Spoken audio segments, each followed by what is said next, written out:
Okay, guys, I had not hit the button. Now it's working. Try the Ken check. Checking Ken. Ken 1 2 3. Steve check. Steve check 1 2 3 4. Okay. We had to do one more. Okay, guys. Yeah. Now I'm getting some volume back. All right.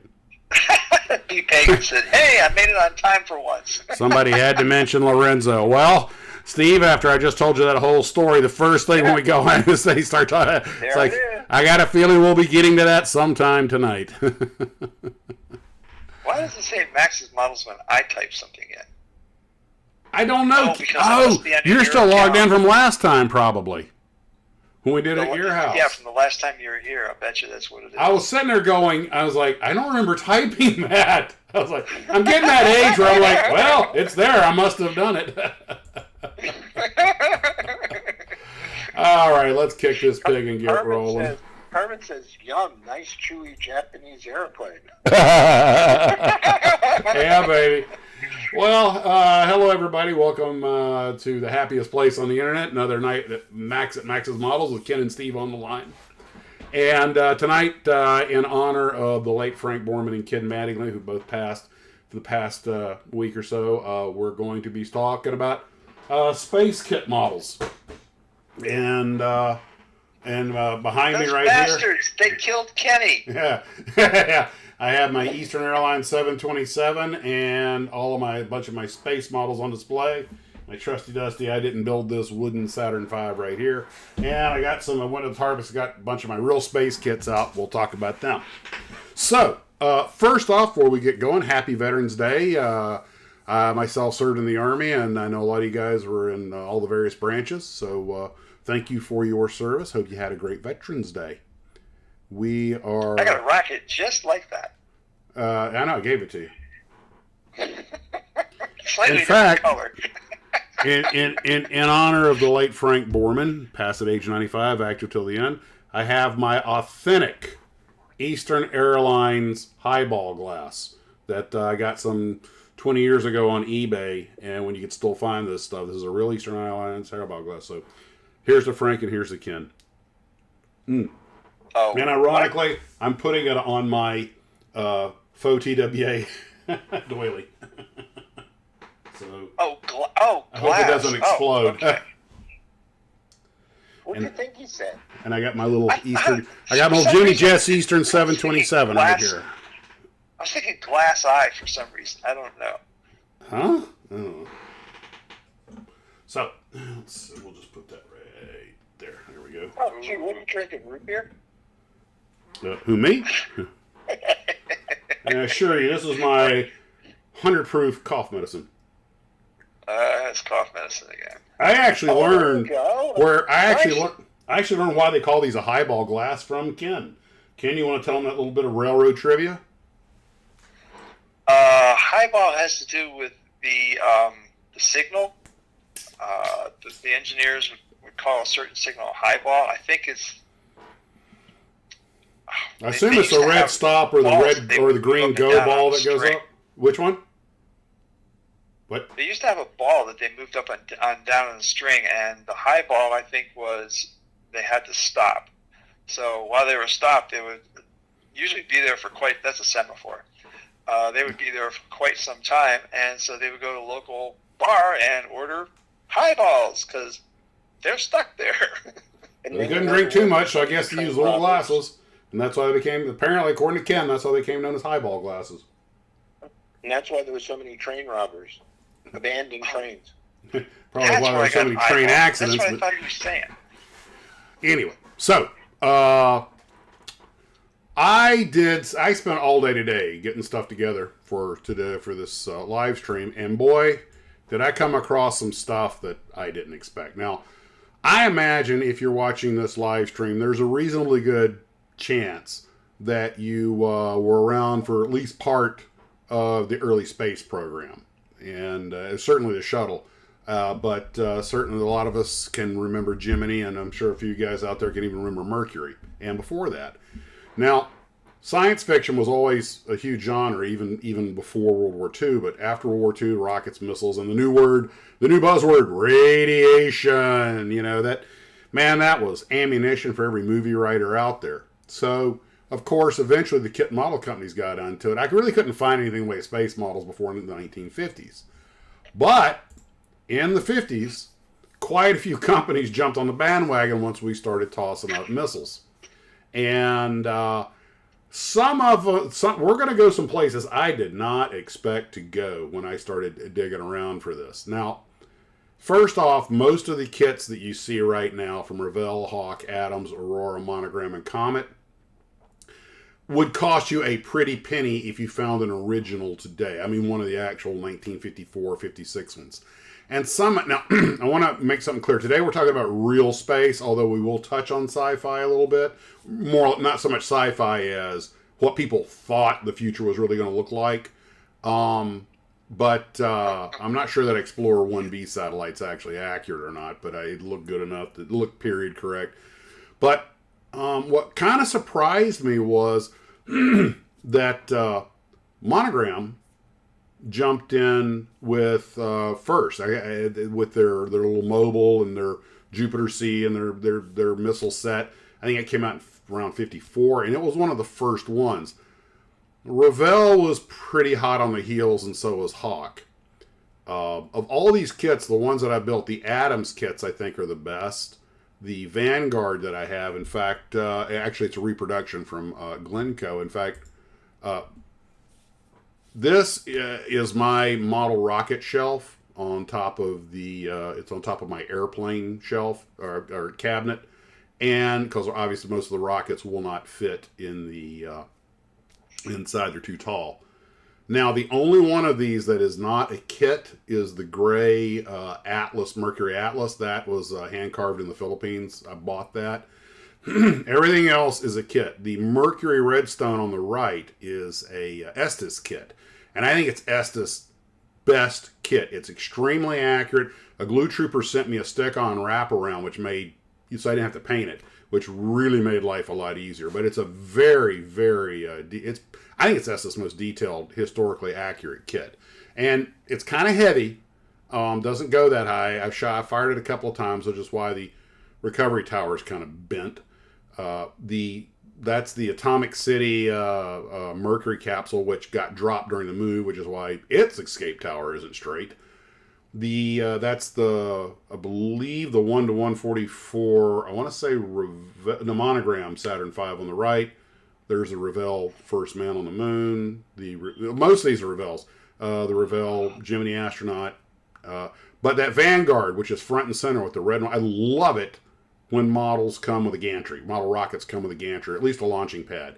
And the Thor on the left on its little gantry, and the Vanguard right next to it to the right on it with on a launch pad. Those are very accurate. I've actually looked at reference photos. Adams, and I've done the history of Adams. They didn't make that many kits, but the ones they made were genuinely stellar. Those are two of the best early model rocket kits you can get from the early age. Unfortunately, I broke the spike off the Thor. There's a shock. Pitot tubes and nose spikes are always the first thing to go. It's like the rearview mirrors on a model car. That Glencoe Explorer 1, the satellite in the far rear left, that, of course, is from the old ITC kit. I didn't put the guts in it, but it's one with the crank handle. You can open it. It has all the... Another very accurate kit. Chalk one up to ITC. That's a little Revell Redstone rocket on the lower left. and to the left of it is a more modern V2 kit, which is actually an excellent kit, and I forget who made it. It was sent to me by Glue Trooper. But, and that is my only fantastic plastic kit, is that airplane-looking thing in the back. And that was designed by, oh gosh, his name's, he worked for Tucker. Starts with a T. What's Alex Tremulous? Tremulous. That's the Tremulous fighter. There was an actual legitimate proposal. That was proposed during World War II. The idea was we would catapult a fighter plane, a rocket-powered fighter, to intercept bombers way out on a 2-stage rocket, which you see that. And I mean, Tremulous was definitely thinking ahead of his time. The paint scheme on it is one of my own creation. I wanted to like a test vehicle. And I actually love that kit. I actually made a joke video with it some years ago in the Tarbis or something. It's just, it's really a cool idea. Tremulous is definitely ahead of his time. But anyway, so obviously real space is something that I have, having grown up, during the space race, I have a real soft spot for it. I love good real space kits. Ken, the bow mark's down below all that because I didn't consider that a rocket, since that stays in the atmosphere. Oh, by the way, side note, guys, no kidding, if I saw the report talking about space vehicles, the Israelis shot down a missile in space. A ballistic missile. A ballistic missile. I don't know if the Houthis were who fired it, but the Israelis were they modified, they designed their own systems. They're not like a lot of countries that just buy, they'll buy our stuff, but then they go, hey, we can make this better. Anyway, but apparently... They usually do. Yeah, but the thing is that America makes missiles that have to serve anywhere in the world, so they have to be kind of jack of all trades. The Israelis have very specific needs, so they can tailor them. But anyway, as I understand it, it intercepted the missile exo-atmospheric. It can be done. This wasn't a test. This was a real-world combat mission, which means the Israelis have scored the first legitimate Star Wars kill. That's my story, and I'm going with it. Anyway, back to models. So these kits, a lot of them are still being repopped. If you find one, because my Vanguard is a repop of this Adams kit done by Glencoe, and so, in fact, so is my Thor. And if you happen to find one of these for realsies, an original, get it. If you can afford it. They ain't making any more of the. Obviously, it's like real estate, son. Buy it. They ain't making any more of it. Some of these things will cost you an arm and a leg if you find them unbuilt and complete in a decent box today. Upper left, that X-17. I didn't know if that was a real missile. I went and looked it up. It is. It's a Lockheed sounding rocket. I guess they didn't make it for very long because that thing seems to be ridiculously priced. If I could have anything that we have on display right here, center left, the Jupiter C that comes with the gantry. Yeah. They repop that for a while. And even the repops are stupid expensive. I've seen people that, the History series or whatever, they redid it, and they wanted like $200 for it. I got 2 of them in the stash. What do you want for trade? Is there anything you don't have, Steve? Yeah, okay, Steve, what do you want for trade? The thing that I love about that kit is, when was the last time we launched a missile from a mountainous, snowy terrain? Oh God, I wish Mike was here. If Mike Machat was here, he would point. That has to be like a Linwood cover or something. That's well, Steve. What we're not supposed to know is that was taken a recon photo at our secret Arctic base where we're actually testing the real missiles. Yes, and the X-17 went off from Area 51. Yeah, yeah, that ain't exactly Wallops Island and the Cape. Trust me, I'm from Florida, people. You can stand on a decent chair in Florida and see 100 miles. You know? Ken Ash just said Jews in space.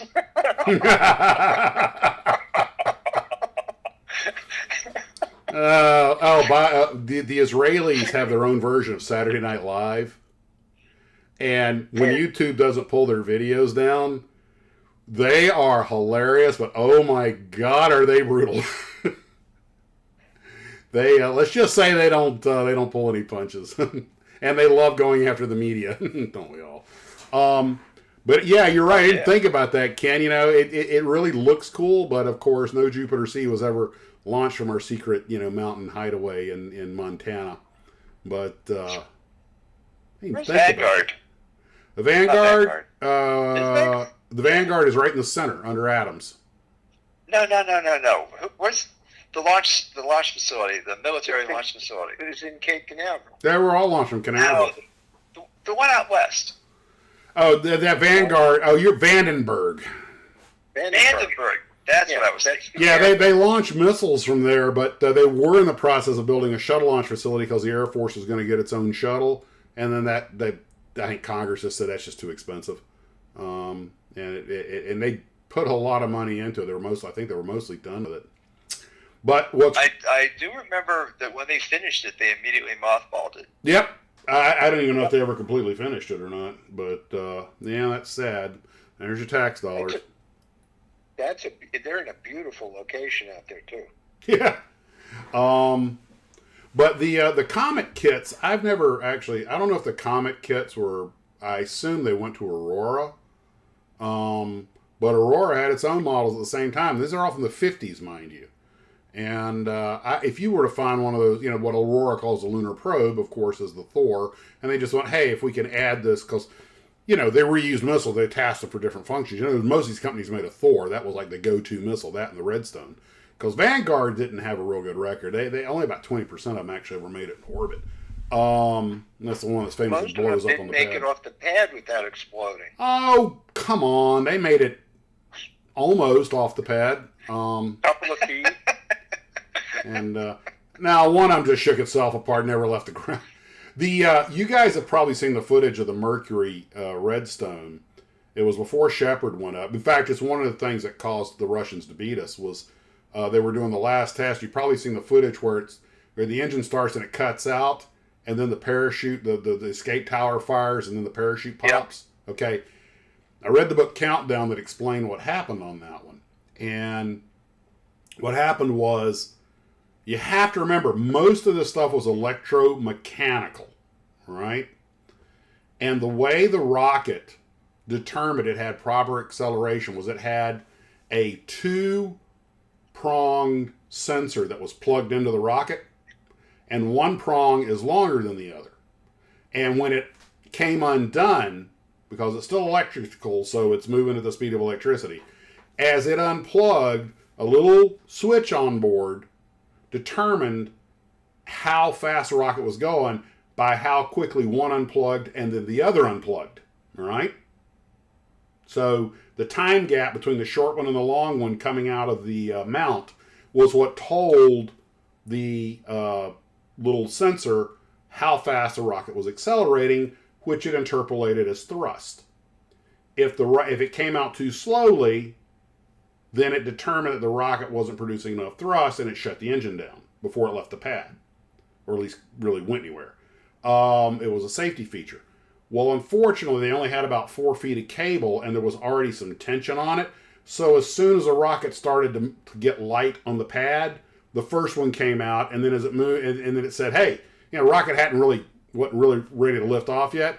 And it went, hey, one of them's unplugged and the other one's still plugged in, and we've got low power. Shut the engine off. Well, the problem was when the engine lit off and it started to move, it sent a signal to the escape system that you're flying. So when the engine shut off, the escape system said, you're not flying. Fire the escape tower.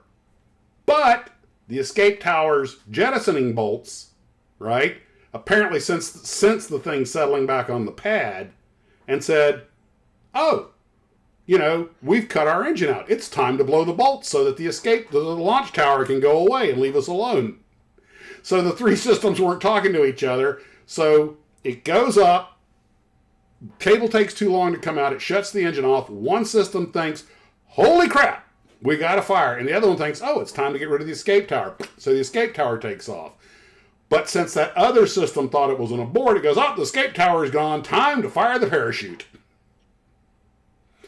And you had a fully loaded, fueled rocket, which is basically, i.e., a bomb, sitting on the pad with a parachute gently deployed in the breeze trying to topple it over.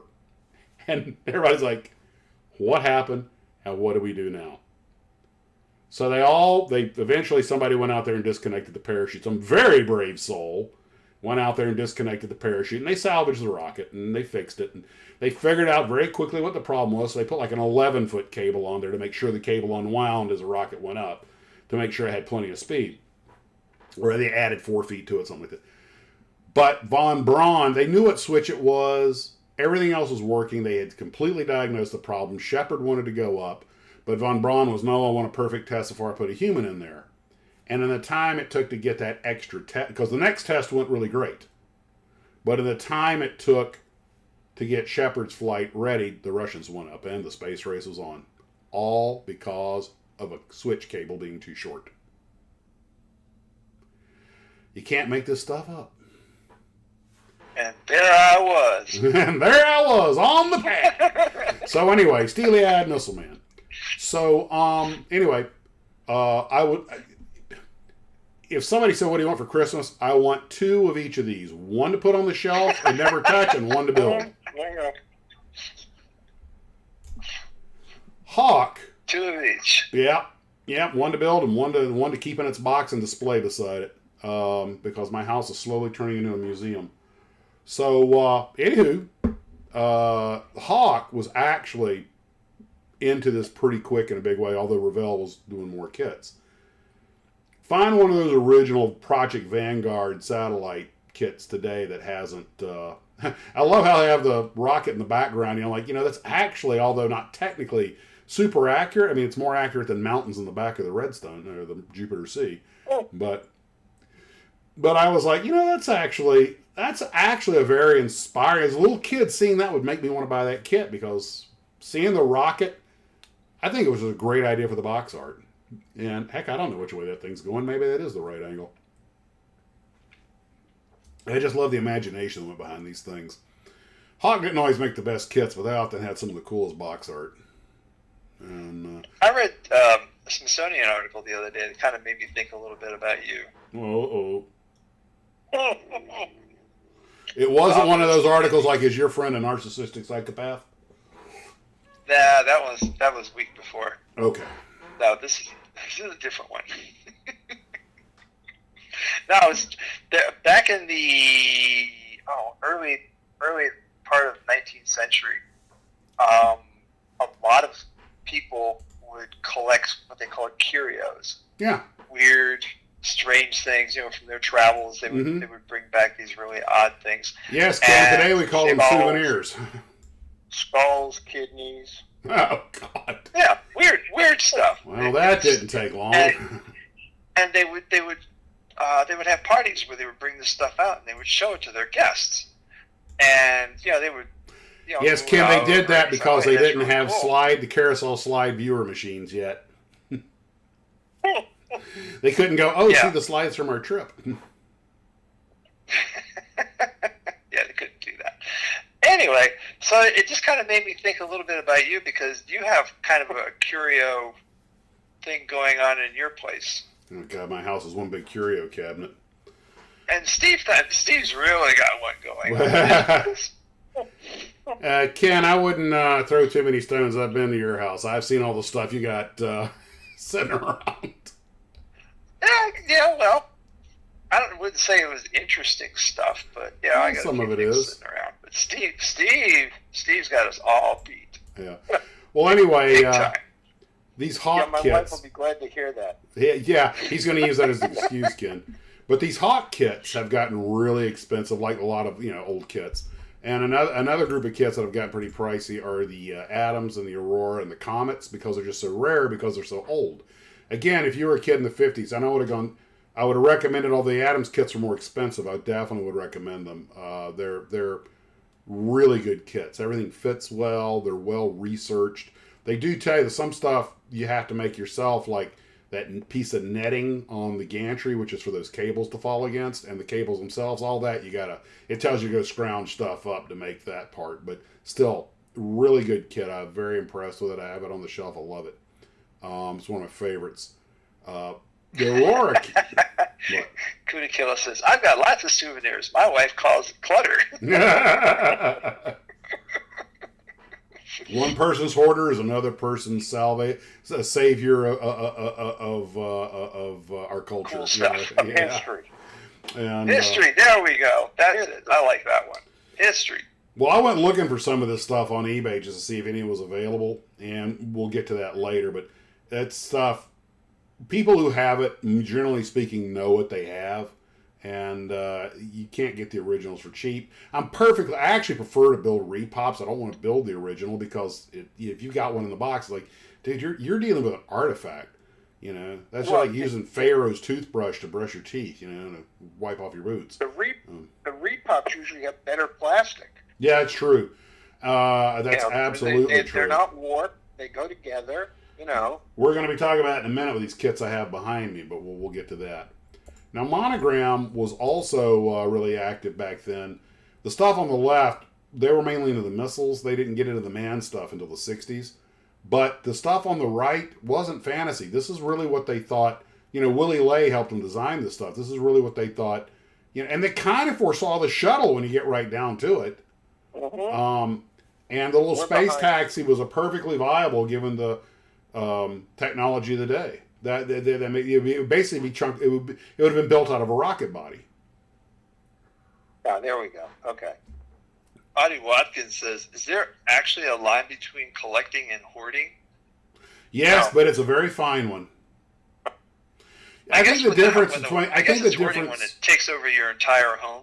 And I think the difference aisles through your rooms. No, like the guy that Mike brought Max to see Jim. his airplane collection. Yeah, Jim. His fills his place, but everything Jim has great value attached to it, though. And I think that's the difference between a hoarder and a collector. A collector stuff has value, you know, Right. whereas a hoarder, they're keeping old newspapers, you know. No one cares that 35 years ago J.C. Penney had a white sale.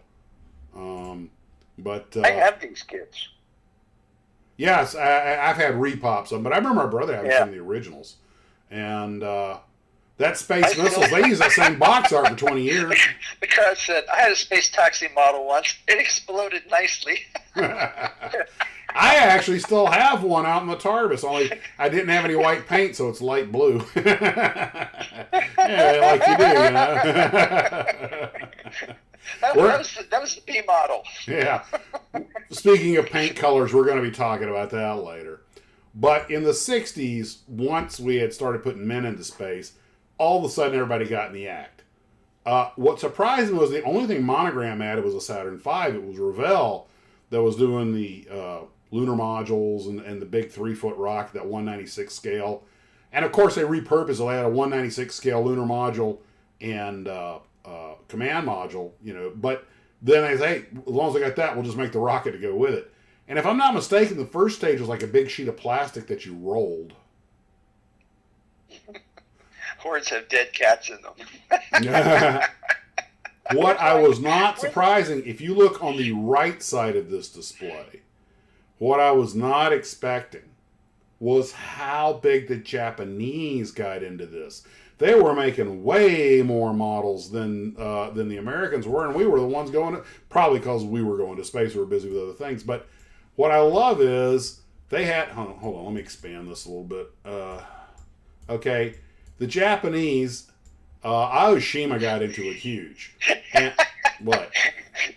David Atkins says, it's a floating line. One man's line is collecting, another man is hoarding. The wife determines where the line comes to rest. there's well, actually, he's not wrong about, you know, it is subjective because everybody places a different value on things. Now, if you look in the center here, Aoshima, they made, and they called it Eagle 5, which was the number 5 was the Eagle, the one that actually made Apollo 11. The other 4 had been used for testing. Okay. They have that. They have the lunar module. They sold it with the command module as a docking thing. They did the Saturn V. They're very good about repackaging. They did Columbia. It's the same kit, but they rename it. But they also figured, hey, we make an M113 armored personnel carrier, which is what the astronauts use in case of emergency escape. So down at the bottom, let's make the Apollo emergency vehicle, which, by the way, I believe should be yellow, not green. But the point being that they were looking for anything they could to attach to the space program. They probably sold a lot of plastic. If you look upper right... What is a space pirate? Oh, hold on. Don't read ahead. We're getting there, okay? Oh, we are so going to... Well, actually, that was the next thing. NITO got into it. They made a Gemini astronaut, and they made an Apollo astronaut. But I think I have... Yeah, hold on. Hold on. Pirate, Ken. Ken, here is... It literally... This is the... This is... Look. This is them. This is their box, not me. This is on eBay right now. I got this today. But it does say Space Pirate. Pirate. And I'm like, I mean, I'm really trying not to laugh here, guys.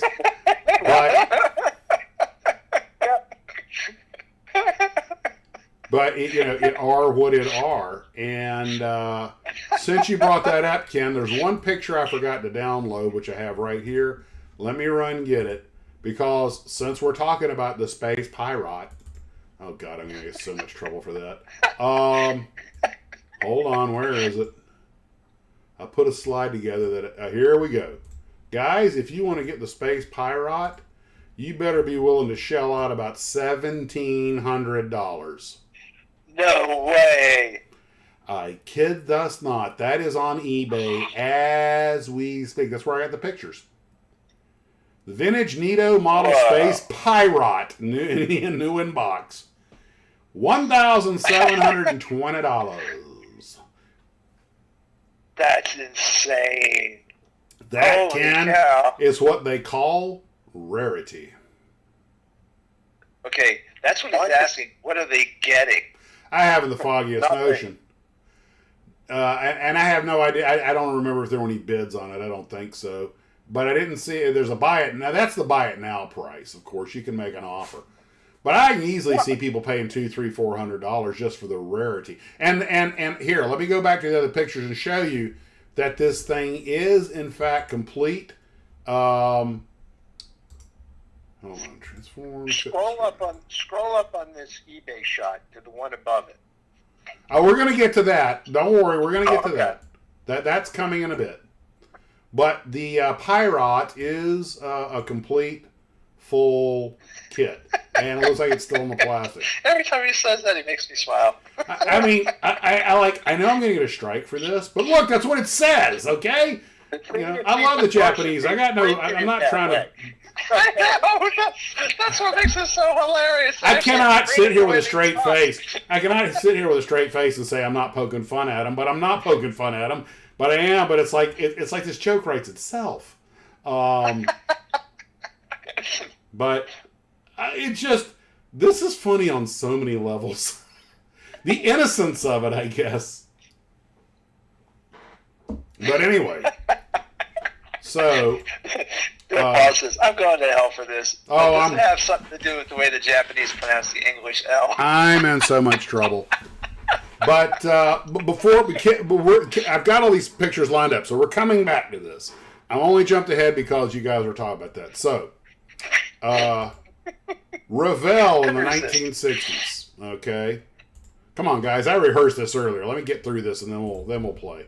Do I have to rehearse this? Well, I lined all the pictures up a certain way.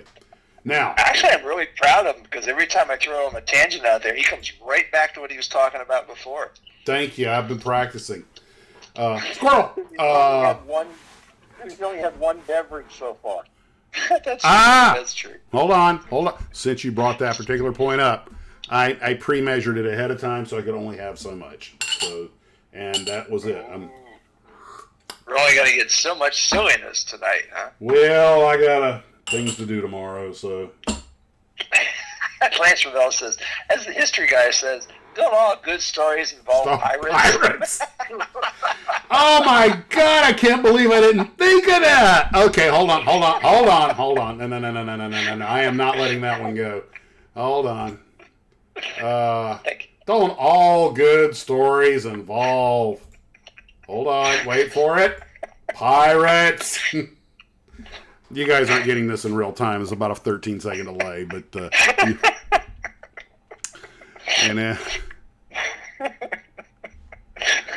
Glue smells good, but that's not why I like to build models.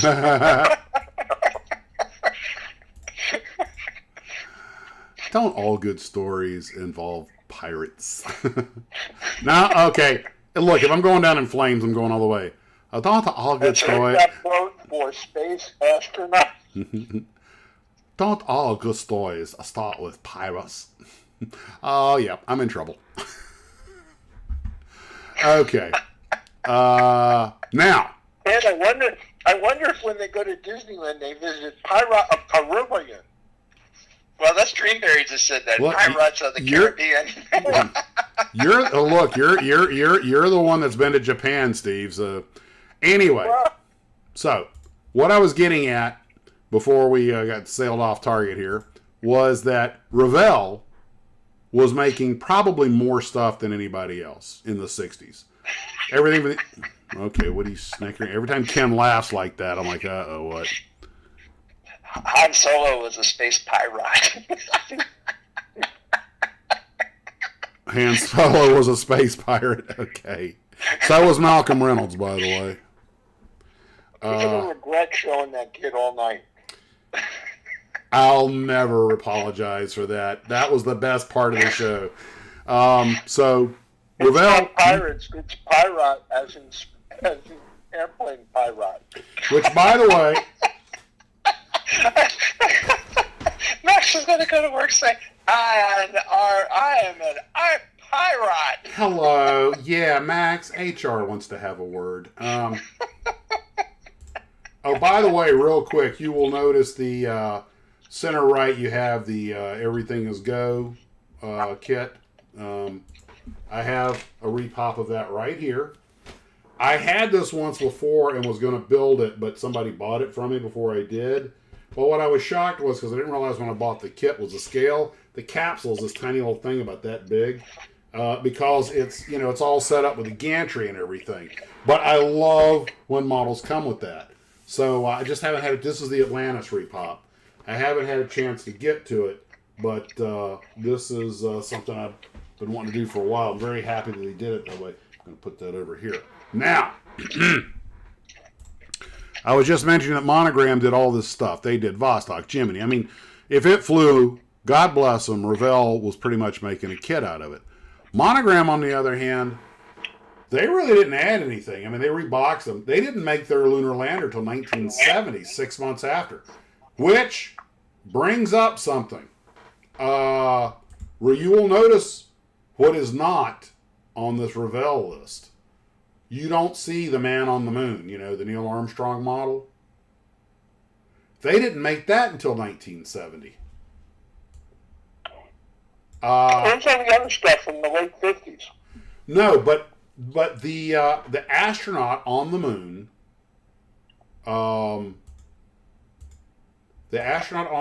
here on the left, Apollo astronaut on the moon, okay, which is supposed to be Neil Armstrong making the giant step. Yeah.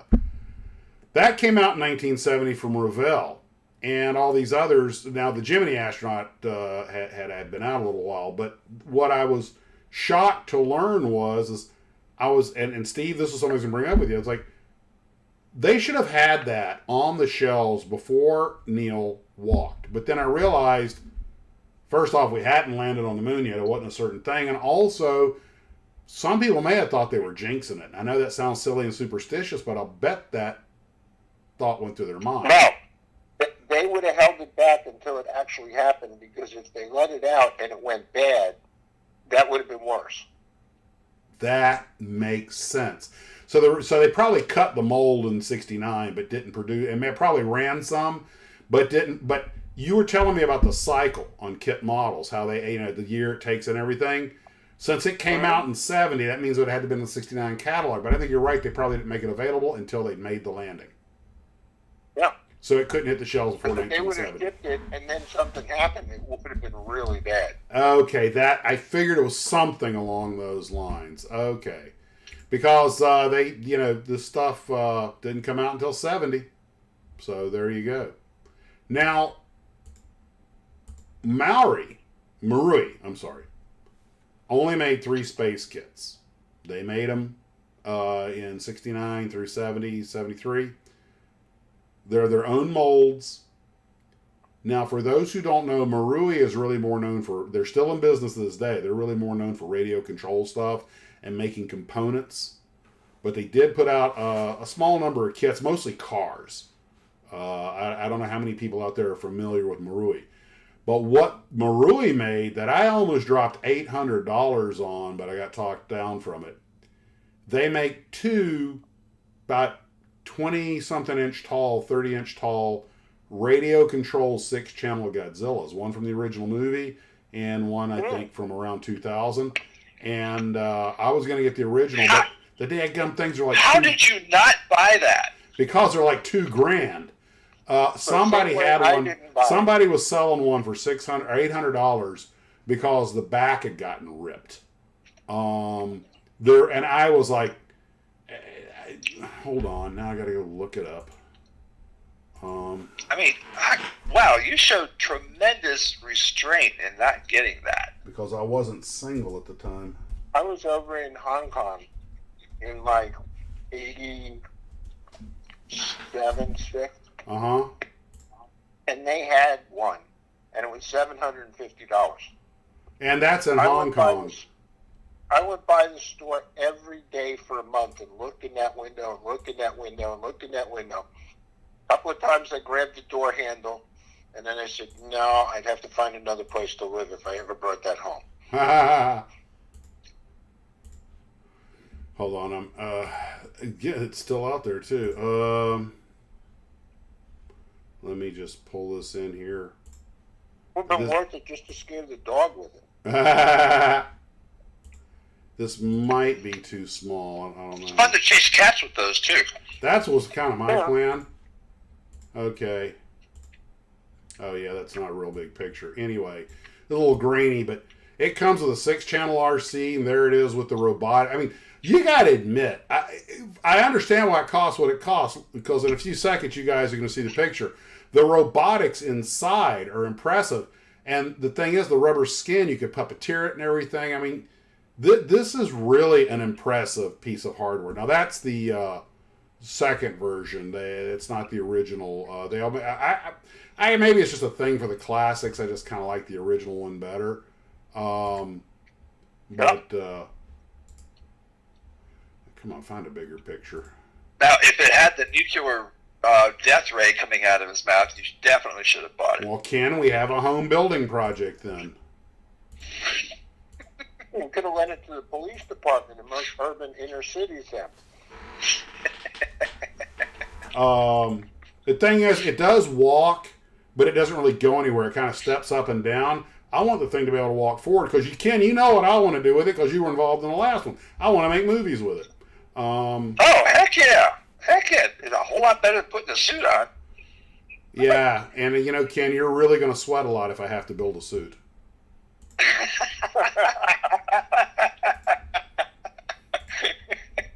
I don't know why you're laughing. I am not kidding. I know. That's why I don't am laughing. Okay, here's a picture of the older one still in the box. But look at that! Look at the mechanics and electronics in that thing. Now that he's got the boat, you can have him coming out of the water and stuff. That would be awesome. I don't think the electronics would survive that. Although you could take the skin and puppeteer it out of the water. Yeah. Yeah. You guys, any of you can go out on YouTube and put in Marui Godzilla. Plenty of people own these things and made videos with them. And some people demonstrate how they work. And it's a 6-channel. It has different roars. The head turns. The arms move. I think you can wag the tail. It's really pretty freaking impressive. And there's a reason they're expensive. I mean, that's a lot of electronics and technology and everything. But I'm like, Man, you would never get me out of the garage. I'd be out the whole garage. I'd have the cars outside. Whole garage turned into downtown Tokyo. You know, cardboard Tokyo coming. You know what? That would be friggin' awesome on Halloween. Of course, the problem is I can just see it now. I've got my whole garage set up like a downtown Tokyo set with my radio controlled Godzillas walking around, and I drive a plain white van. Yeah, I won't be getting any attention from the police.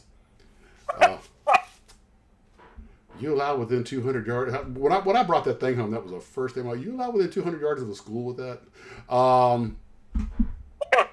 Anyway. But Maori makes that, and that's the same Maori that made these models back then. They kind of got out of the kit model business. I guess they had bigger fish to fry. But some of these astronaut kits are super rare, and some of them I had never even heard of before. And I consider myself a bit of an aficionado of models. And every time I research for one of these live streams or for one of these, I realize how much I don't know. And I can tell you what I don't know would fill a much larger book than what I do know. But anyway, that's great. It's great to learn. So, getting back to what you were asking, Steve, these are the really rare astronaut kits. Okay? The Space Pirate. Oh God, I am in so much trouble. The Apollo Astronaut. And on upper right, it's also by Nito, you'll notice it's the Apollo Pilot. At least they spelled it right in that one. I think they caught their mistake. But the one at the bottom by Mai, I think I actually had seen that a couple of years ago and forgotten about it. But it's a life raft with the space astronauts. And it's a Gemini. And if you'll notice in that picture, they pulled the aircraft carrier up pretty much right beside the Gemini. Right. Which that does not work the way they think that works. Although I got to admit, it makes for a cool image. But we already sold the Nito Space Pirate. And here... It's like putting mountains in the background. Yeah, exactly. Hey, they're there to sell kits, not be technically accurate. But this guy actually has one of these things, one of these rafts with the two astronauts in the box from MI. And he wants about... I found two of these on eBay, one for $230 and one for $210, which for a collector, that's really not out of reach. And this one still bagged. The problem is I couldn't build it. And I'd have to buy both of them. Build the lesser of the two and keep the other one in the box. Oh, it's got the little propulsion unit underneath. Oh, it's got all that stuff. Is that not cool? That's cool. You can put a little radio control on that and run around in your bathtub. Which is ironic because the raft they had none of that. It was just a raft. But they put play value in there, you know. That's right. It just looks at it. What fun is that? And, you know, guys, I think you can take your helmets off. But that's just freaking awesome. And, but, okay, where was that? Yeah, not cheap. Now, the Space Pirate 1720, that's what he's asking. But you were asking the other ones, I'm sorry, $293. And the other one was about $210. There were two of them out there, but this one was in better shape, if I recall correctly. That's where I got the pictures. But, you know, that's a time capsule. I have a shower, no bathtub, drat. Wait for it to rain, put it in a puddle outside. I'd have to tell my wife, hey, sweetie, we're going to keep the jacuzzi after all. It looks like they're in a hurricane. But you got to give them credit, man. That's thinking outside the box. Somebody thought about, hey, let's make a model of this. You know, I mean, that's just not what you would, you know, and I just see him sitting in there. I'm kind of like, well, what was that movie? It was Ibra, Godzilla versus Ibra, and where the guys are trying to get away in the canoe, and Ibra grabs them, and you see the little toy canoe that the guy's holding up, but the two little figurines they have in the canoe have like springs under them. They both go shooting out like ejection seats. It reminds me of that. I don't know if you guys ever saw that one. Made, That's like the worst Godzilla movie ever made. I mean, basically, he's fighting sushi, and the bad guys who are so over the top, they're comical, and they're being challenged by what's effectively the Scooby Gang. I mean, the scene. Okay, I'm sorry, but the scene where the Scooby Gang, you see the bushes, and one bush gets up and moves and sets back down, and the Scooby Gang's behind it. I'm like, oh my god, this isn't Godzilla, this is Scooby Doo. So anyway, I don't understand why they didn't make a kit of the capsule with the ring around it. Yeah, you know, since they made that. Why not? You've done everything else. Use the existing. Yeah, use your existing. Make a vacuum form base for it, and use your existing stuff. Add a few parts. Sure, why not? Because good Lord knows they done just about every iteration, you know, of the ship, and that makes a pretty good diorama actually. And yeah. But if you, like I say, guys, if you see any of these rare astronaut kits, grab it. That Apollo, I looked for the other stuff, the Promnito. I couldn't find Apollo Space Pilot, you know, which is probably just their lunar module with a little figure added to it. And I couldn't find the Apollo Astronaut, and I don't know what scale that is, but it's, of course, if you look on the left at Marui's Apollo Astronaut, you know, he's wearing a spacesuit and a plus backpack, but none of his hoses are hooked up. So I'm like, yeah, guys, you, hopefully Captain Hero there is about to walk back inside, or his buddy's going to come out and hook his hoses up, because he's only got the air that's in that helmet. Yeah, those are the accessories. The accessories plug in. But the cool like the stuff. camera that goes on the front. Yeah. Yeah, except those are accessories you need to, you know, breathe, keep the suit pressurized. Now, these I included because even though they're not technically real space, especially the Disney Moonliner, but this is what people thought, you know, the stuff would look like at some point. So I thought we'd throw that in there. Any of these kits, the original ones, a Strombecker, I mean, of course, you can buy repops, and I need to get a repop of the Moonliner because I just think it's cool. That's one of the reasons I love staying in the TWA hotel. They usually have the Moonliner as one of the posters in your room. Oh, can you steal that? No, they're bolted to the wall. Not that I looked or checked or even know. Don't ask me how I would figure that out. But that's the second Moonliner box. Oh, it is? Okay. Yep, that's not the first one. What's the first one? The first one, less color. Okay. Well, let me just go out here to scale mates. Put in Moonliner, see what pops up. Okay, less color, you say? Yeah. That was Strombecker, right? Yeah. If you want, I could take a picture and send it to you. Hold on. Well, I should have it right here. Strombecker, science fiction. Oh, wow. Strombecker did a bunch of science fiction. Yeah, they did. They did all the Disney stuff. Wait a minute. Why isn't it showing the Disney stuff under science fiction? Let me try space. Ah, there we go. Okay. Well, I'm not sure. Ooh. Hold on. Strombecker, new tool, 58. Okay, I think this is it. It's the same basic picture, but a little more faded. Yep. Hold on. Paste. Crop. Bill Campbell says Godzilla versus Bambi. A great I movie. love that. Oh my God, that's like the best thing ever. I actually did I think it was Garfield or someone sent me a little deer to go with. I actually took a picture of my Polar Lights Godzilla with Bambi at his feet. A couple of years ago, but image, okay, browse. Let's see.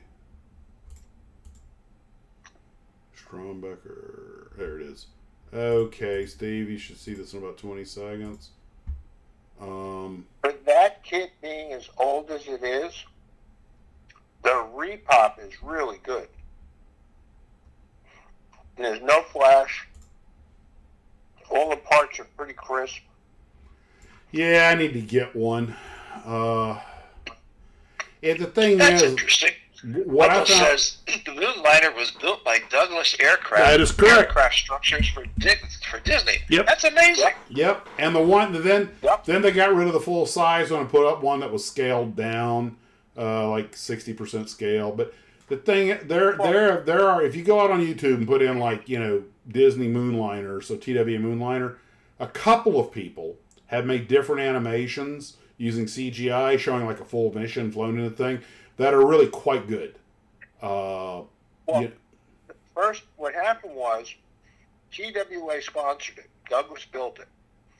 Then TWA decided not to sponsor it, and Douglas did it, and they repainted it Right. with blue stripes, and it said Douglas down the side. Yes, they did. Now, when they made this one and put it in Tomorrowland, they made a scaled down one and put it on top of the TWA building in St. Louis, which is still there today. That's a scaled down was the one in St. Louis. Right.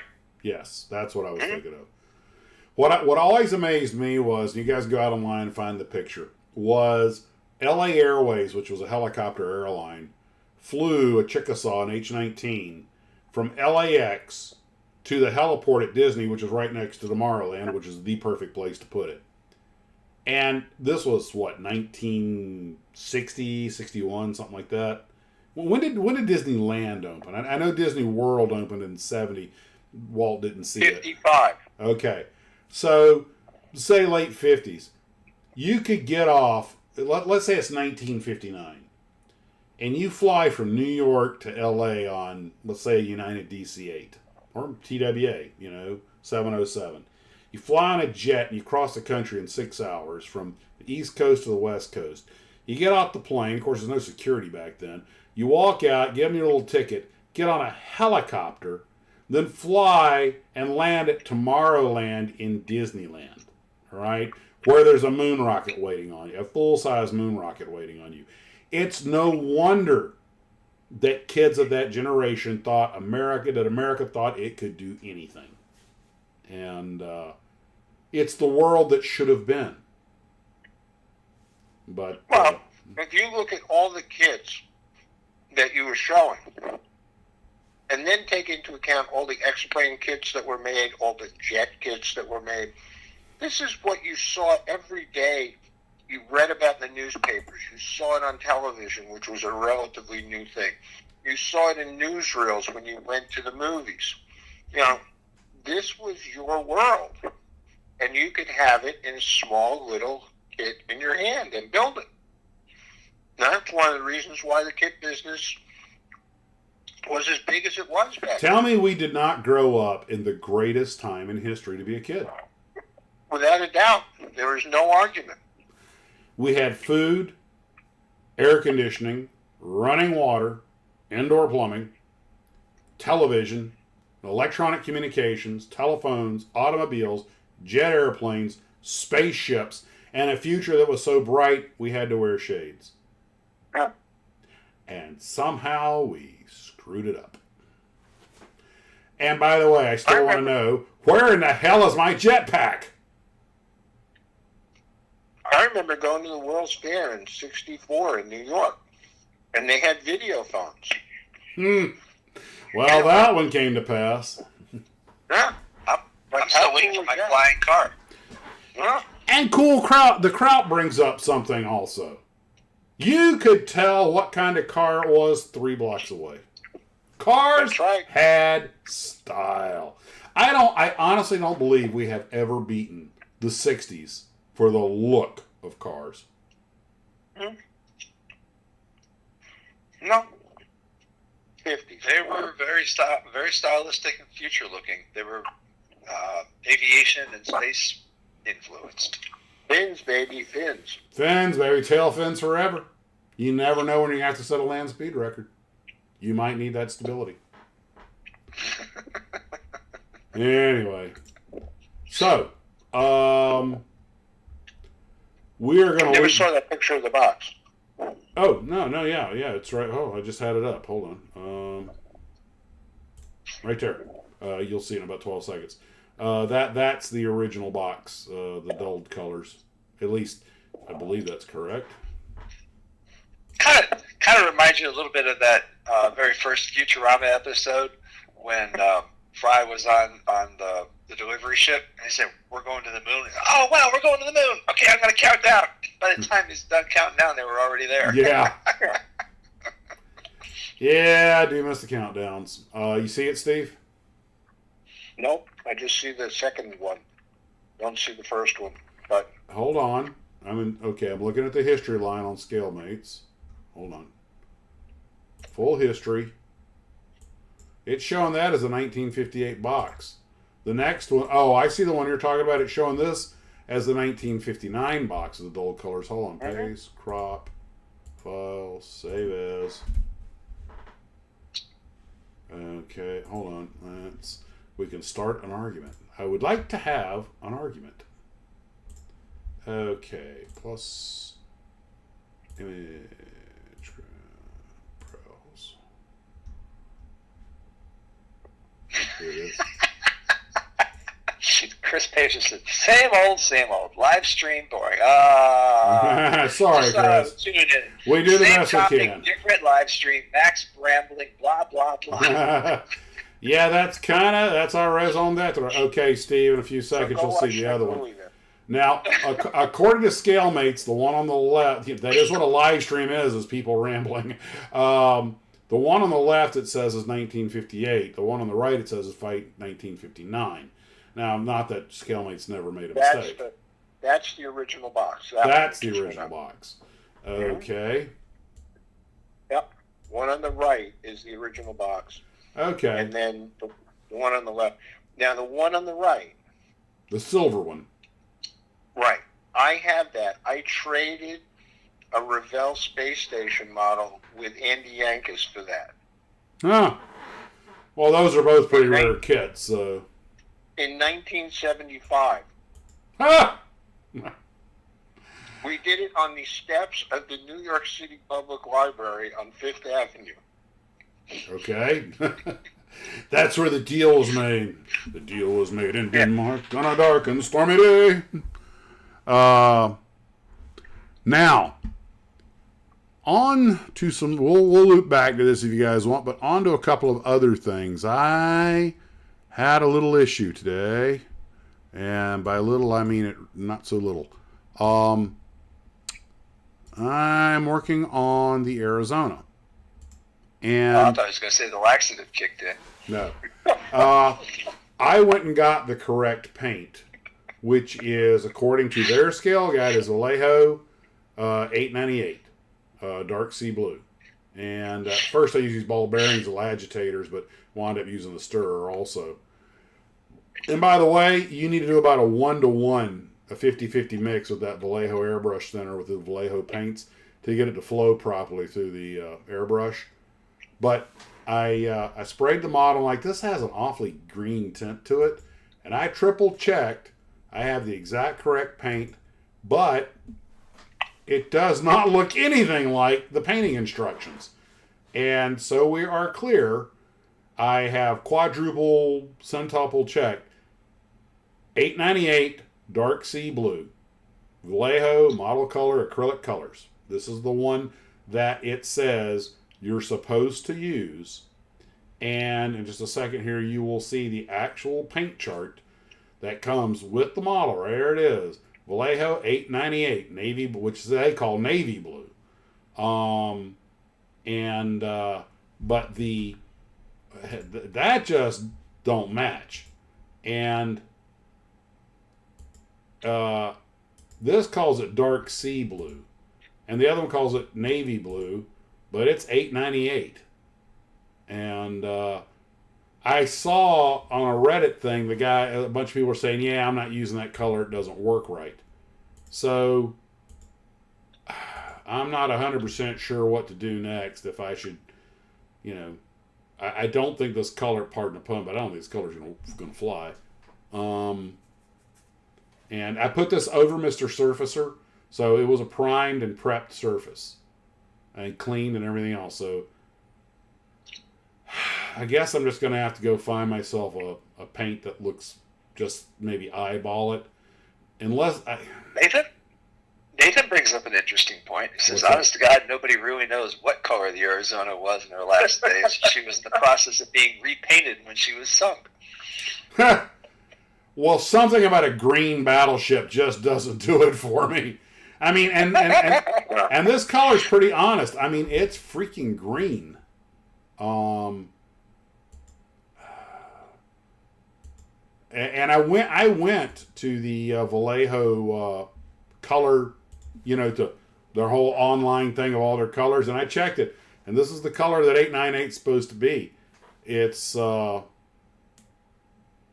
anyway. I know these ships. Some people paint a sort of a light gray or sea gray because the ships went through various color iterations. But anyway, I just brought that up. If anybody has any suggestions, feel free to email them to me. maxismodels@yahoo.com. On the upside, though, I went out today. After the fourth try, I finally eliminated the seams on the DC-8 and gave it one coat of white insignia white paint, and those seams are gone. It took 4 coats of, and I guess that's really not that unusual, special order kit, to have to do 4 cycles of sand paint, of putty, sand, paint, prime. Putty, sand, prime, putty, sand, prime, putty, sand, prime. And now it looks great. So I'm ready to move forward on that when I get a chance.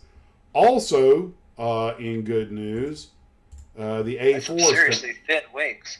Oh yeah, the A4 is coming It's together. a helicopter, Ken. Yes, it's the helicopter version of DC. I still have to seam the intakes, but at least those big gaps where the speed brakes are supposed to go are cleaned up now, and actually looks pretty good. So not terribly disappointed. Making a bit of a silk purse out of a sow's ear with this one, but anyway, that's coming together. So I'm glad to see that. And that was the only thing I was worried about. That, by the way, and now for something completely different. A friend of mine who helped me get hired at my first airline and helped me get hired at the airline I'm hiring now. In fact, he got me the interview. Visited me the other day, and he is got some kind of a cockatoo that he's trying to get rid of. So if you know any bird lovers out there that would love themselves a cockatoo, I can put you in contact with him. I just promised to do that for him. That was really... I did not see that coming. Yeah, well, I told him I'd mention it during the live stream just in case there are any bird lovers out there. I'm not even going to make a joke out of that. Hey, pigeon stew, anybody? Cockatoo Jack stew! Fleming wants to know, does the A4 come with a pilot? The A4 does come with a pilot, Ken, but as I mentioned before, the cockpit on that thing is so sparse of details, and the pilot sits so low. Because an A4 pilot, their heads fill the canopy bubble. I think I talked about that. Yeah, those things are tiny. I made a slide for another video that I don't think I got around to using. In fact, let me see if I can find it real quick. 2023. Actually, I seriously considered becoming a pilot, but they had a height restriction of 6, and I'm 6'1". I said, well, that's not to be a fighter pilot, but not to just be a pilot. Yeah, to be a fighter, to fly for the Air Force. And I said, well, what's the difference? And he says, well, if you don't mind losing your knees when you eject, yeah, sure. Well, get in a non-ejection seat aircraft.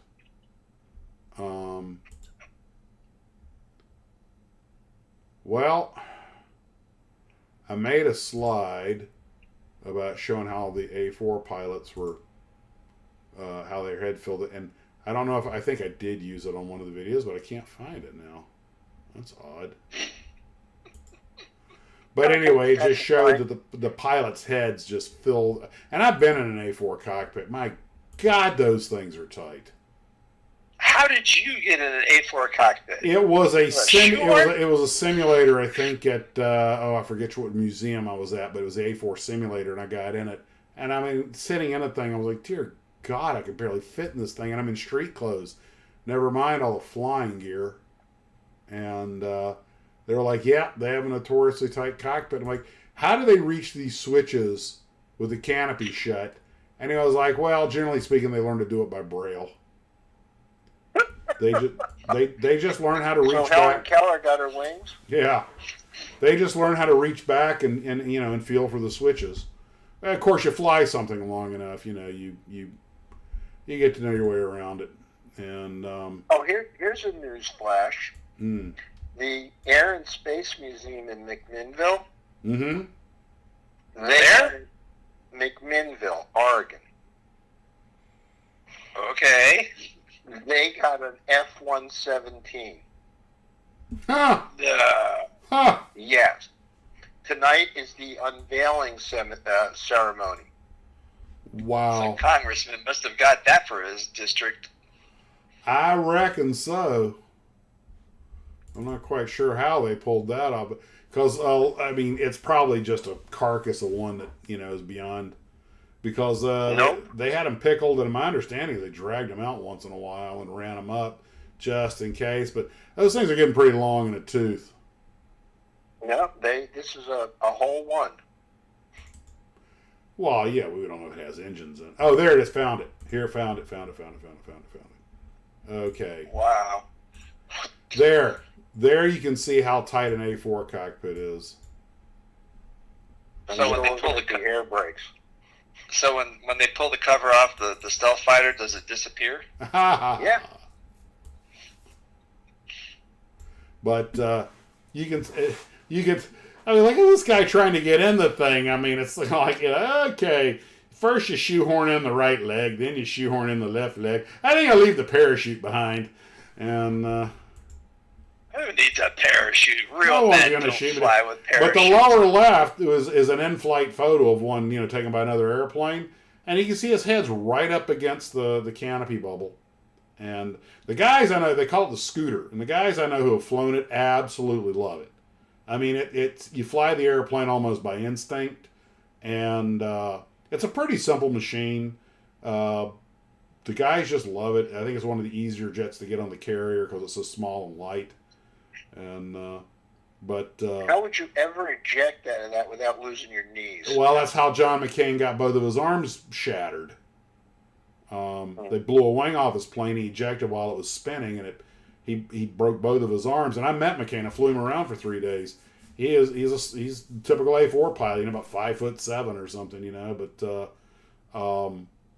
and I gave instruction to a guy named Reisinger who was a TA4 pilot, which is the 2-seat version. Now, it does have a taller canopy, but he said, and he was 5'6", slight build, and he was like, oh yeah, he goes, even for me the airplane's tight. He goes, you couldn't get it. He goes, and our squadron commander was 6, like 190, and he goes, he literally flew with his head pulled down with his head against the canopy, and he's like he had to squat to get in there and everything. I was like, fortunately the missions aren't very long, but he just loved the airplane. I'm like, Ed Heinemann was a genius. Thing's got a 28-foot wingspan, so they could pass each other inside an Essex class hangar bay without needing folding wings. But everything comes at a price, and you want that kind of performance, you got to have a tiny little airplane, which means a tiny little cockpit.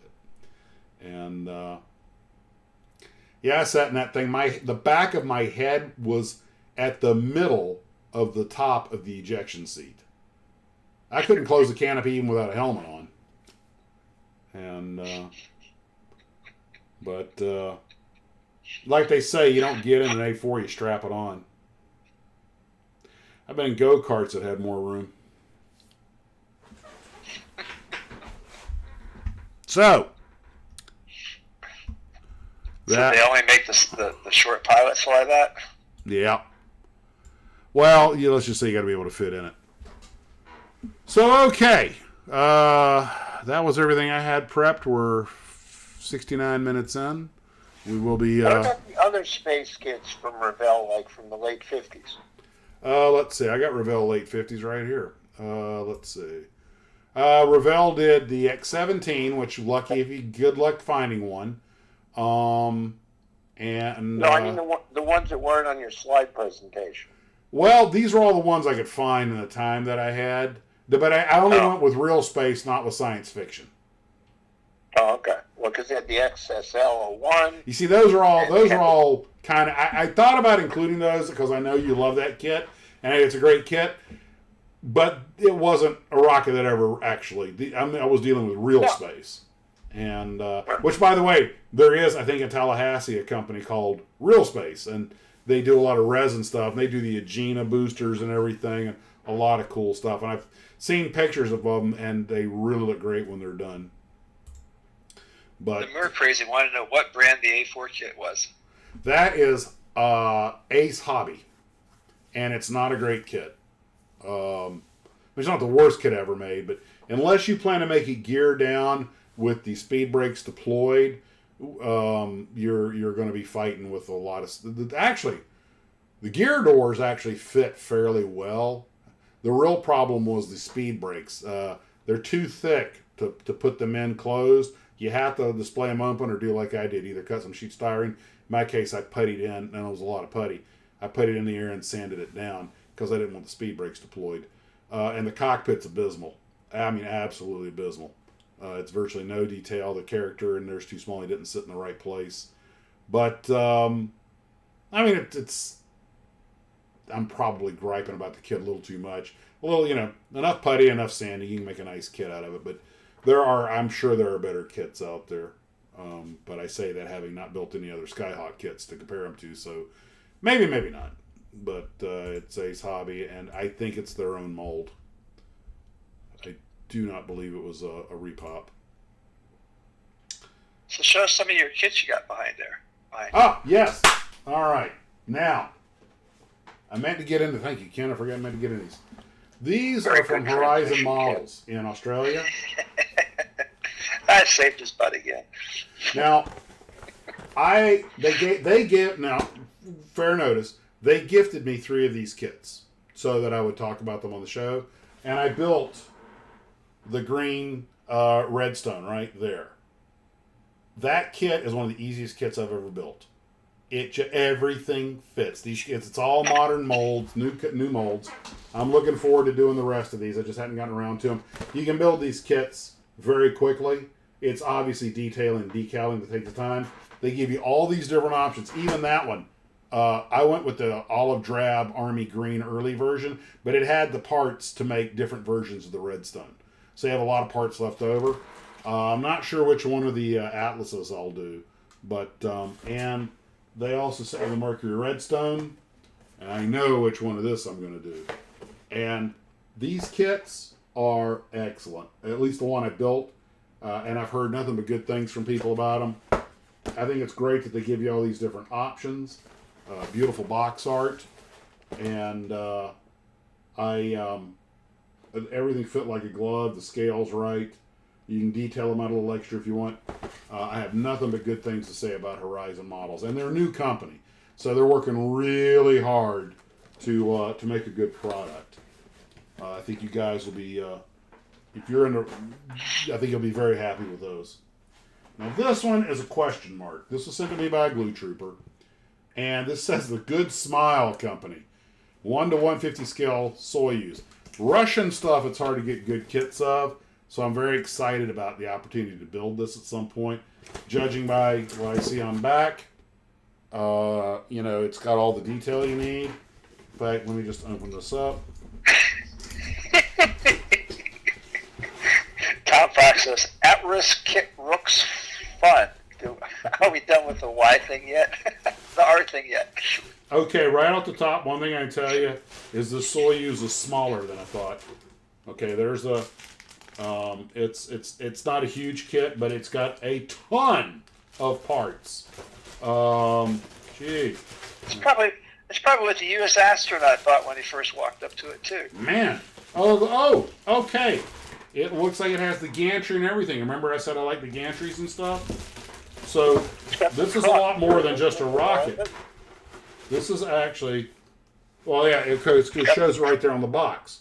Kind of like the... Yeah, it's got the transport. Yeah. That's awesome. This is one of those kits that I will make myself slow down and take my time, like I'm doing with the World Cruisers, because it would be impossible to replace this thing, and that looks really cool. I would love that. You got to give the Russians credit, man. They did a lot on a little. They've got great theoretical people and magnificent engineers. And when you look at what we put into a space program compared to what they did, what they accomplished was nothing short of miraculous. They're only held back by their system. Now, most of us know this kit. This is not an accurate kit, and I will tell you why. This is by Mega Hobby. This is the Revell kit.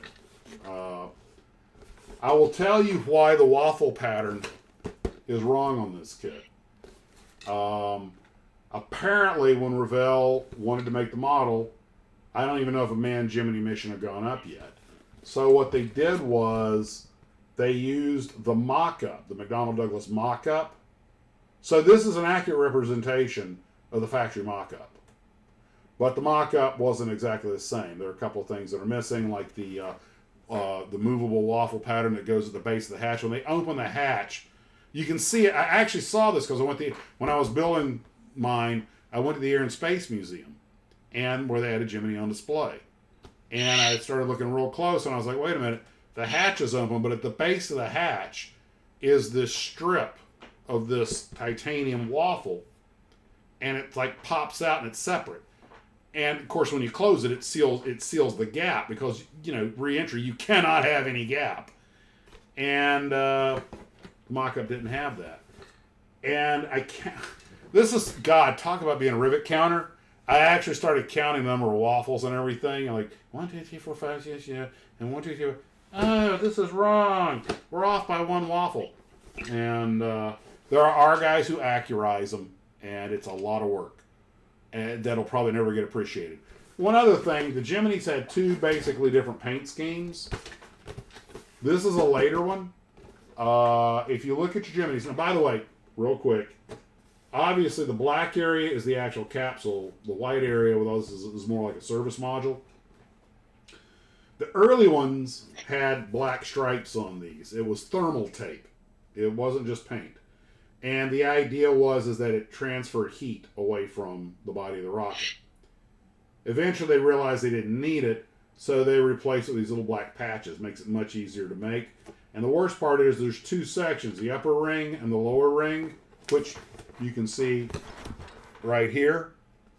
And if you're making one of the early ones with the stripes, these 2 have different number of stripes on them. They're not the same. And you have to if you really want to get into, there are a couple of really great builds online that I went to, but you have to take some stock plastic, make a ring around it, scallop out one side at one scale and scallop out the other side at another scale so that they line up. And the guy who did it, he drilled out all the instruments and everything. The level of work he put into it was insane, but he has a museum piece build. And I was kind of like, wow, that is some honest to God commitment. But you do it for you because you'd be like to find a handful of people that ever appreciate the amount of work that goes into accurizing this kit.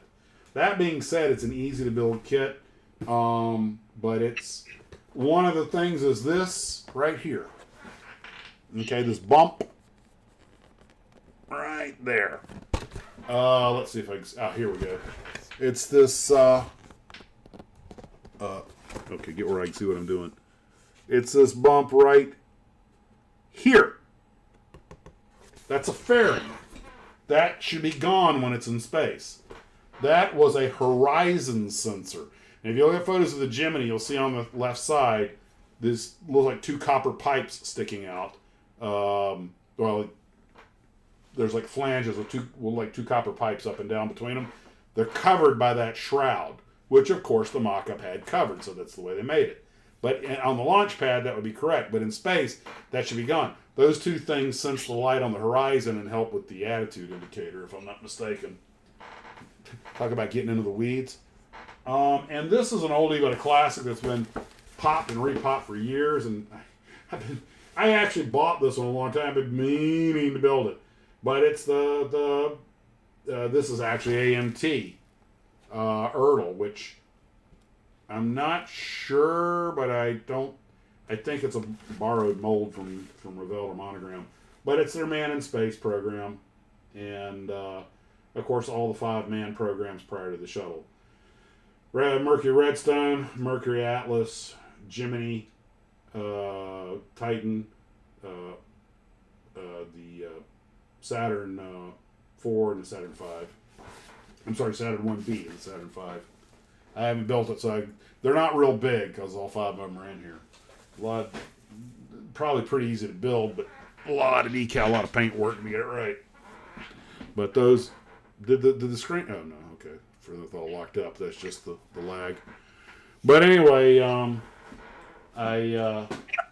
from easiest to hardest though, these Horizon kits definitely they just go together. At least the one I built went together so well. And it looks good. They give you a base for them. Really love them. I see some of these others as being a bit aggravating, but I love usually if it comes with a gantry is the aggravating part. But I do love a gantry, so there you have it. I accurized the astronaut up there. I hand vacuformed a face shield for him and made some changes to it. But that's a hard kit to accurize because it's just the thick plastic and everything. It's not like, it's a spacesuit. If you really want to accurize an astronaut kit, probably the best thing to use is putty. Smear some putty on it because you can put the little creases and everything in there. But and there are some pretty good sized gaps on those things that have to be filled up.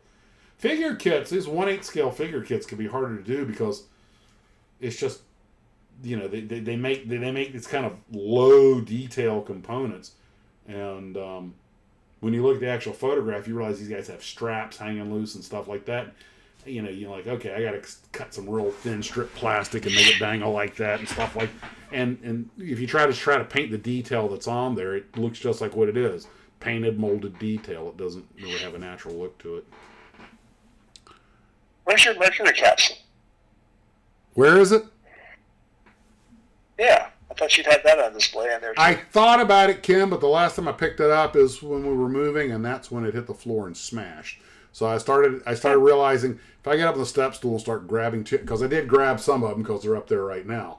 But I figure if I start grabbing stuff from the back, something's going to get broken. Which is why I took that picture so that I wouldn't have to do that. What did you say, Steve? No shuttles?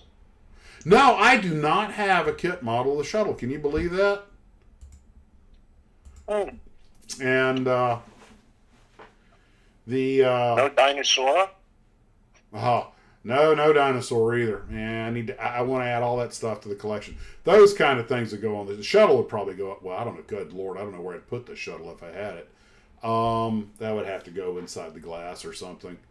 But see if I can expand this out just a little bit.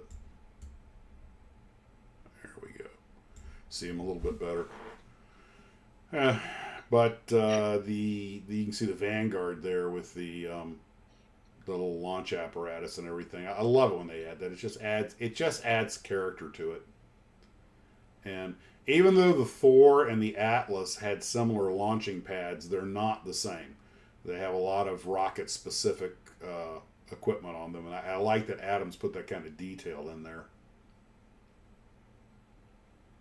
And Estes, man, I swear, of course, rockets are what they do, but that's, man, Vernon Glida, Estes, they've got to be like in their mid-90s now. They gave us they gave a lot of kids a lot of fun. Yeah, they did. They taught a lot of them too. Yep. But everything on there except the Atlas I built, and I think the first one of all of those behind the Atlas, you see the old Glencoe Explorer. That's an old build I did. God, I did that 30 years ago. I don't know, a long time ago. Oh, I'm sorry. I tell a lie. The Mercury-Redstone right behind the Vanguard next to the Tremulous. I'm sorry. That's one I bought from the Philippines also. But I didn't like it. Had the same red, as well the same guy who did the Atlas. It had that same red spike instead of a tower because he's carved them out of wood. I didn't like it, so I chopped it off. It had that little 1/48 scale Mercury capsule because it's roughly a 1/48 scale build, and I went and cut the launch tower off and glued it on there. So that is a kit launch tower on a balsa wood model or a hardwood model. In fact, I got that little Mercury up here somewhere. Yeah. KLS and C85 said, Max, did you get my Major Kong photo from Iraq? What, they just send it? I have no idea. Let's see. I seem to remember getting a Major Kong a while back, but it would have probably been in the viewer's build if it does see. Alfred Dumas says, Ken, need to remind Max's ISS kit he hates is not on the shelf. Ha! It doesn't exist anymore. It met with foul play. Gravity. It's amazing what gravity will do to things. Even the real stuff. Yeah. There's an inflatable Godzilla suit. What more could you want for Christmas? KLS and C said he sent it last week. A Major Kong, huh? Can you be a little more specific? Max probably has lots of email. Oh, well, let me see. This is Caleb that sent that? All I know is it says KLS and C85. I've got the pickup truck that he sent. That was, oh gosh, that was some time back. It was in September. Gravity, the enemy of models and sweater puppies. Caleb, I'm not seeing it. If you sent it to me, I'm looking at everything I've gotten in the past. I don't think it made it. Got lost in the post.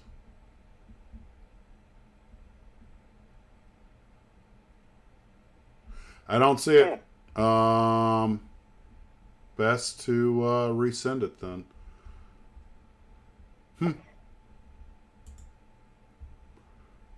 It had. Oh, hold on. You know what? Hold on. Well, no. If it was in spam, it would have been. Mike Frady says, Max, please explain my T-shirt.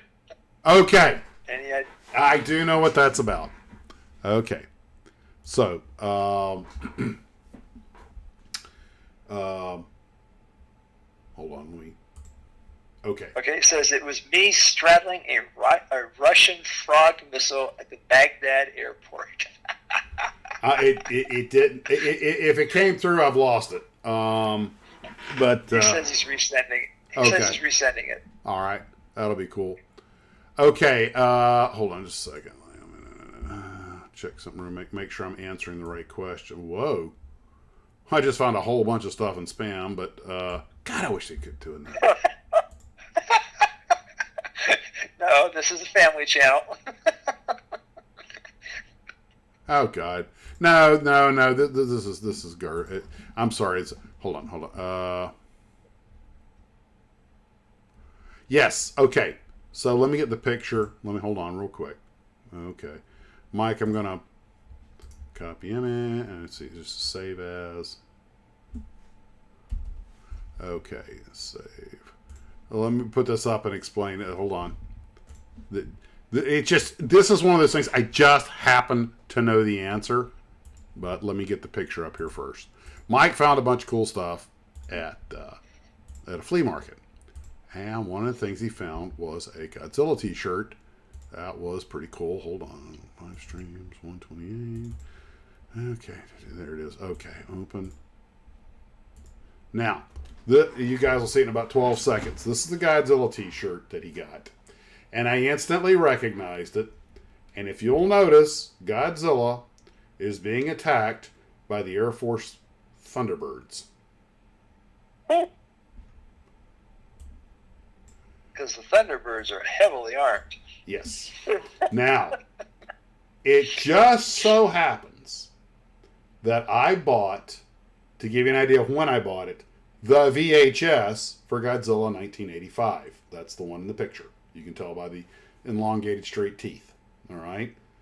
So, I look on the cover, and it's this very picture.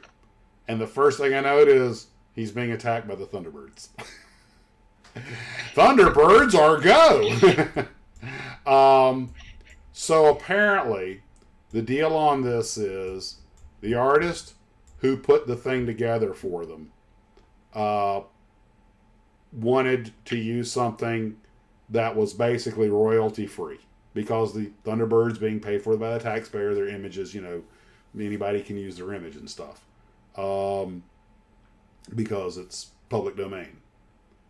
So he puts that on there, probably like the way they look. My guess is knows nothing about airplanes. He says, oh, here are some pretty jet fighters, and it's royalty free picture. I'll just put those in there.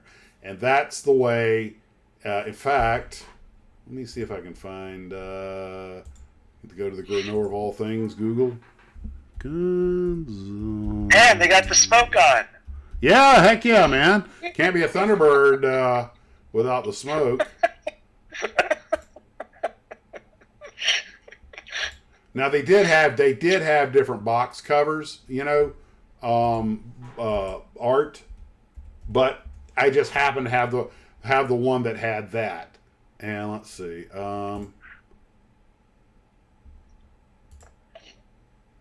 Don't think it was this one. Mike, there must be a good pictures because Mike Freedy says it's an F-16C and D. I take his word for that. Let's see. VHS cover. That's what I had.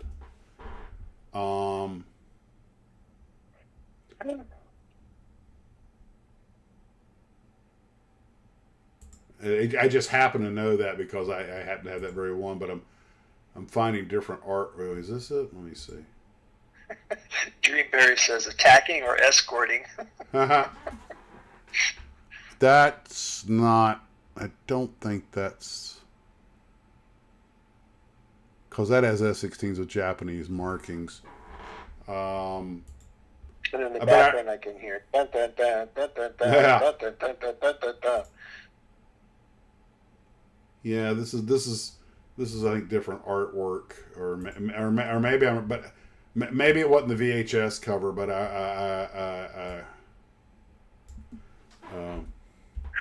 but I remember seeing that somewhere. I thought it was the box art, but I know it was because maybe I had a boot copy. I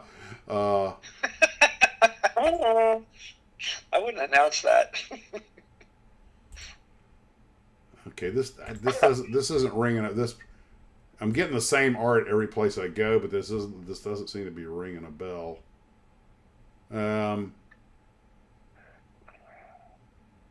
Hold on, cover art. I'll just do this Thunderbirds.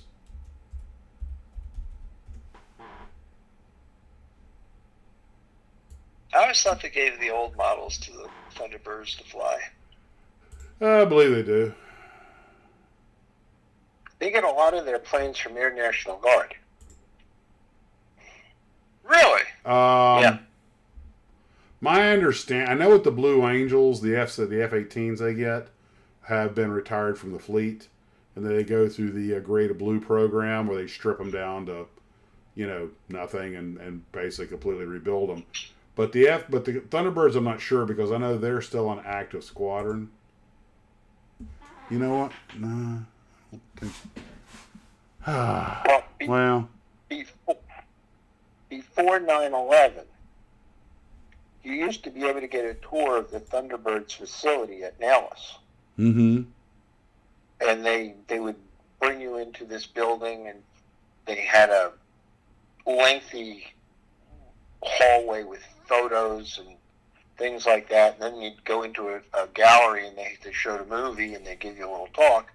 And then they bring you into the hangar. Uh-huh. And you could see them working on the planes. And they said, we usually get these from Air National Guard units, and we strip out all the weapons and put in the tanks for the smoke and stuff. They said, but in case of a national emergency, they said we could refit the plane and put it right back into fighting combat readiness in 24 hours. Yeah. Wow. That doesn't surprise me. Well, I'm They seeing had the neatest floor I ever saw in my entire life in the hangar. And it had the Thunderbird logo, yeah. In Emron. And it used to be, as they put it, an honor to polish the floor. Well, that's funny because I was in the Army and I never felt that way about polishing a floor. Or the latrine. Well, I'm seeing. I don't think this is. It must be because this is the only. I'm only finding one or two, but I seem to remember the New World video.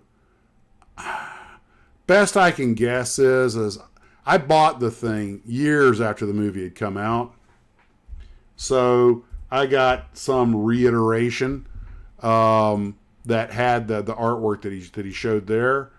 My best guess is that all of the stuff I'm finding now is probably when it came out in '85. Hold on, let me just post the picture. Yeah, put a different picture up there. That one's boring. Oh, sorry, I forgot I had left that up there. Here we go. But not exactly the Thunderbirds, although these guys are trailing smoke, smoke generators, and oh wow, Dennis Robar said, Max, in 2015, the Blue Angels F-18 was in the Boeing hangar when I was working at Cecil Field at Flight Star. It was number 7, 2-seater. Oh yeah, so you can give demo rides and stuff. Okay. Anyway. They look like Japanese F-16s in this picture. Yeah, they are. And, I'm fairly certain of what it is that... Was that Joel Siegel's headshot? What? Was that Joel Siegel's headshot? I don't think so. Godzilla. Right across the top of the screen over his head. Reissue. I'm looking at reissues here and see if there's any. Well. What is that? What is that thing between his hands? Probably a building. No, it's not a building. It's a vehicle of some kind. Like a helicopter. Oh, you talking about that vehicle that's flying in front of him? Yeah. That's the X-Fighter, the secret X-plane that was specifically designed to fight him if he ever came back with special lasers and cadmium missiles that are supposed to neutralize his atomic abilities. I think it was called. What did they call it? It was Aircraft X or something like that, or Fighter Super X. G? No. It was X. I had somebody in the comments is going to know. But you see, he's got the same teeth. That's the 1985 Godzilla. I just can't find the one that I had. I seem to distinctly remember having Thunderbirds F-16s attacking, but I can't find it. Apparently, it must have been some aftermarket company. Let's see. After the Super X. Super X, I think that's it. Okay, Garfield, winner, chicken dinner. Well, maybe I'm just remembering it wrong, but it's just I seem to remember seeing Blue Angels planes. I mean, Thunderbirds planes. Chris wants to go back to talking about the Arizona. Okay, yeah. Enough of this revelry. So, I got to figure out what color I want to paint this thing. Drew Barry says Max is a hollow leg for knowledge.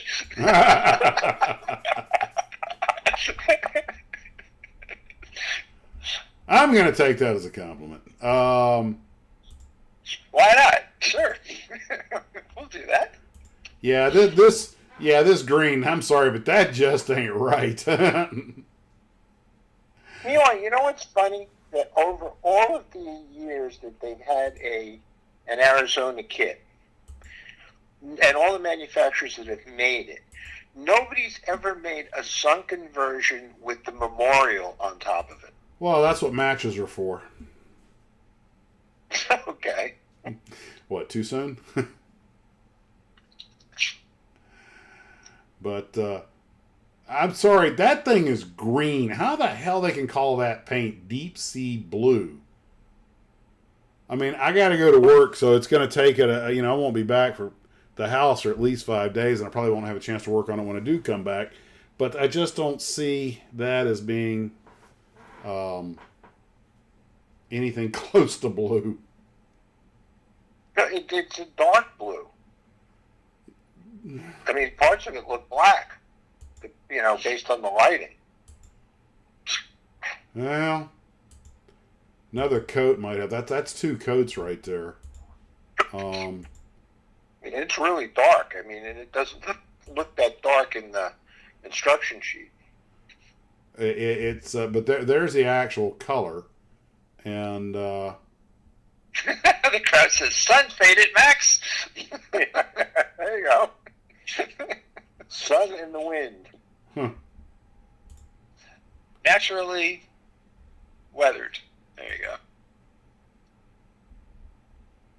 Well, What are those balls? they're agitator balls. You put them in the paint and shake it. Oh, okay. But the first coat, when I came back, it was all splotchy because I had to thin out the acrylic so much.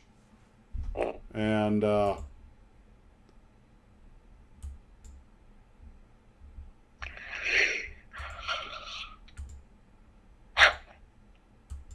but I came back and put a good coat on it with the big spray gun the second time, and that cleared up the splotches, gave it a uniform look. But I'm like, this is green. This is I don't know what shade of blue this is supposed to be, but it's just not even close to what's on the paint guide. It's almost dark aqua.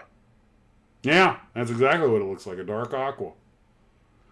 But I'll give it a few days to harden, and then we'll see what it looks like when I come back. I'm sure it'll look the same, but I gotta put, I think it's red on the top of the turrets for the ship markers, and white on the top of the 2 gunnery towers, and then get the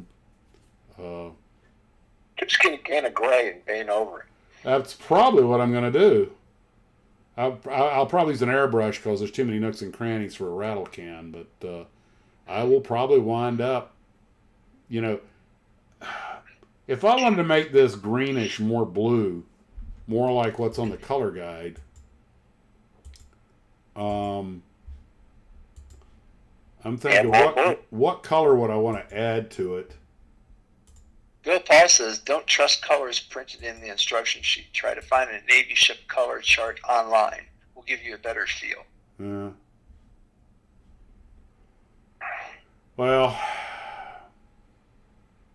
I got to It get wouldn't the be Mr. dark blue because that'll just make it darker. Well, I could see about use it every paint. See if I can find the Mr. Hobby. Oh. And Who's Dranchenfeld? What? Drachinefel. Drachnefel? Was he here? He said, Trey said he'd probably know what color is accurate for the air. Oh, I'm sure he would. Drachnefel runs a channel called Drachnefel, and he is the ship guy, and he does a lot of great things on ships. This, I'm thinking with this green, if I want to make I probably can't add anything to the green. I'd probably have to go, well, maybe a blue. But you have to use a bright blue. Yeah, I might be better to see if I can match a paint to it. That's, you know what? I'm just going to go online and see what all the cool kids are using. I'm sure there's plenty of Reddit posts out there about the right color. But I understand also, looking at the book, that she went through a series of colors because some guys that painted are kind of light gray, and I just depends on when. One thing that makes it tricky about building ships, and the same thing applies for tanks, is that at any given point in a ship's career, it's got different equipment, which means different antennas, different configuration, often different paint jobs. And that's one of the reasons, a lot of these things, you go to Modelpalooza or JaxCon, and people have these beautiful models out, and they'll have a little card out there that goes, this airplane is this model on this date and this location. This is the, at Reams Airfield, 1944. Flown by tech sergeants, so master sergeants. So it's because they have to, because any other. It's just and some. It's more of a history lesson than it is anything else. But well, KLSC just said, Max, do not add the float planes. They were not on the Arizona on December 7th. Were the catapults? Float planes. Yeah, I know, but were the catapults there? So should I put the catapults on it? Good question. Well, I'll have to go look at some pictures. And one other thing, and it points us out, is a book came with it. And the early Arizona in its early days had that, what do they call it? The wire, that wire, wicker mast, before they put the tripod mast on it. Those things were very lightweight, but they tended to fail in strong weather. So, yeah, you look at it and you realize how many iterations of these ships there are, especially these ones that were in service 20, 30 years when everything was changing. And, that's one of the nice things about building something that was factory made, like a regular old P-51D or a car. They all rolled off the assembly line basically with this stuff on them. So. Okay. He said yes. The catapults were on the ship. Okay, because according to the instructions, one of the catapults goes on the stern and one of them goes on a gun turret. So I'll make sure to make the catapults, but I'll leave the airplane off. And. It actually kind of makes sense. Normally ships want to lose what weight they can before they come into port. Aircraft carriers always fly the whole air group in before they get there, because otherwise the airplanes are stuck on the ship, can't launch or land. Oh, yeah, that's right. I never thought about that. Plus it adds a lot of weight. Now that's not always the case. Sometimes they stay on for various reasons. In fact, the movie The Bridges of Toko-Ri, the plane stayed on the carrier. And one of the reasons why is the captain was using the airplane's haze gray. Okay, that sounds good. Yeah, they were using the airplanes to help position the ship.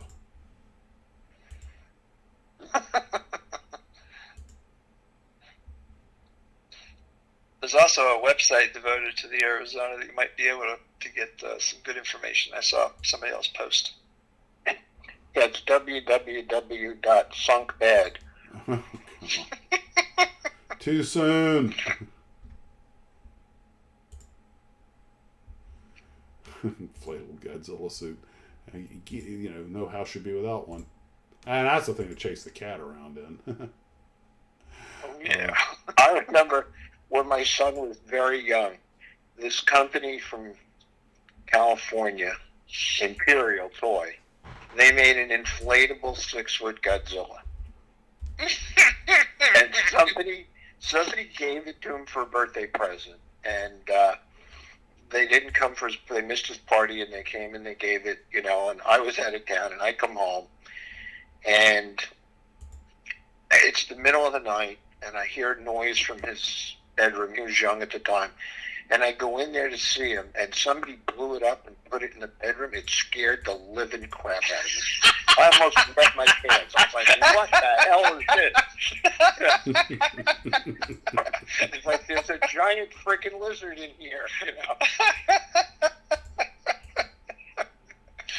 That's not something you would expect to see. Absolutely not. A 6-foot lizard,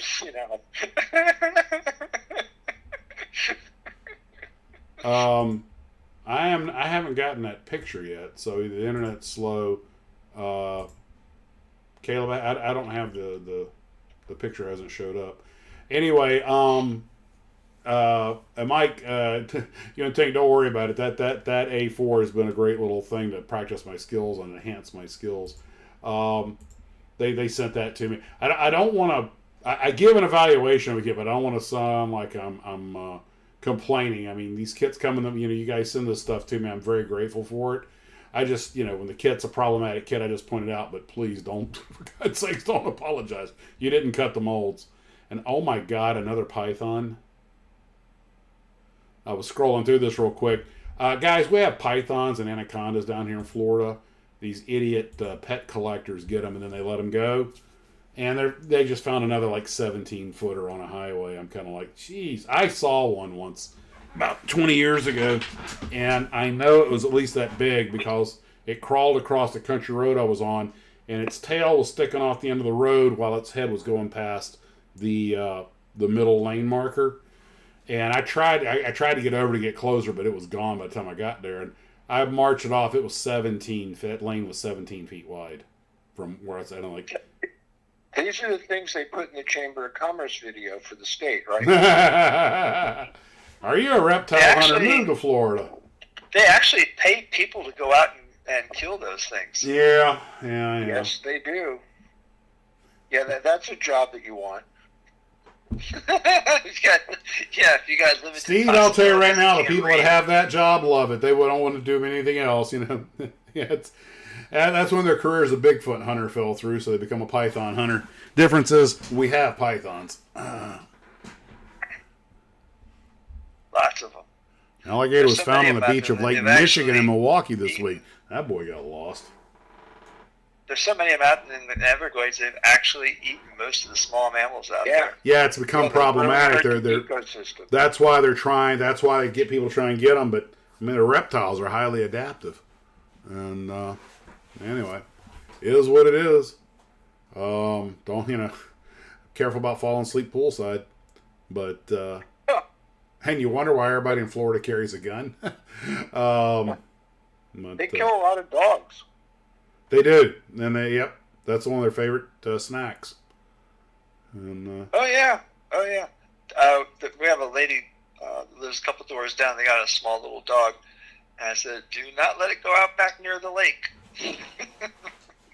Self-propelled tasty vittles. Great snacks for the alligators. Mm-hmm. Well, guys, we're coming up on 9 p.m. Anybody got any questions before I go? We're gonna have to sign off on time tonight, and I'll do a little research. I'll find the correct paint. I will say this about the Vallejo paints. It's the first time I've used them. I did have to do a 1-to-1 mix with the thinner to get it to spray, but they look like nice paints. I mean, rich colors, and I had to thin it so much I had to put a couple of coats on there, but it was, I could see why people like them. Rich K says, Arizona, December 7th, 5S Sea Blue Measure. What's that? 5S Sea Blue Measure? That's what he said. I'm not entirely sure what that means, but pythons are not native to Florida. Nope, neither the anacondas or the boas. Well, we got them all. Nor the salties, the crocs might be, but I don't think the caimans were. But and a small little baby snake at the foot of my driveway yesterday or last evening. Okay. Welcome to Florida. We found 2 of them in the house. Up and down the driveway to run it over.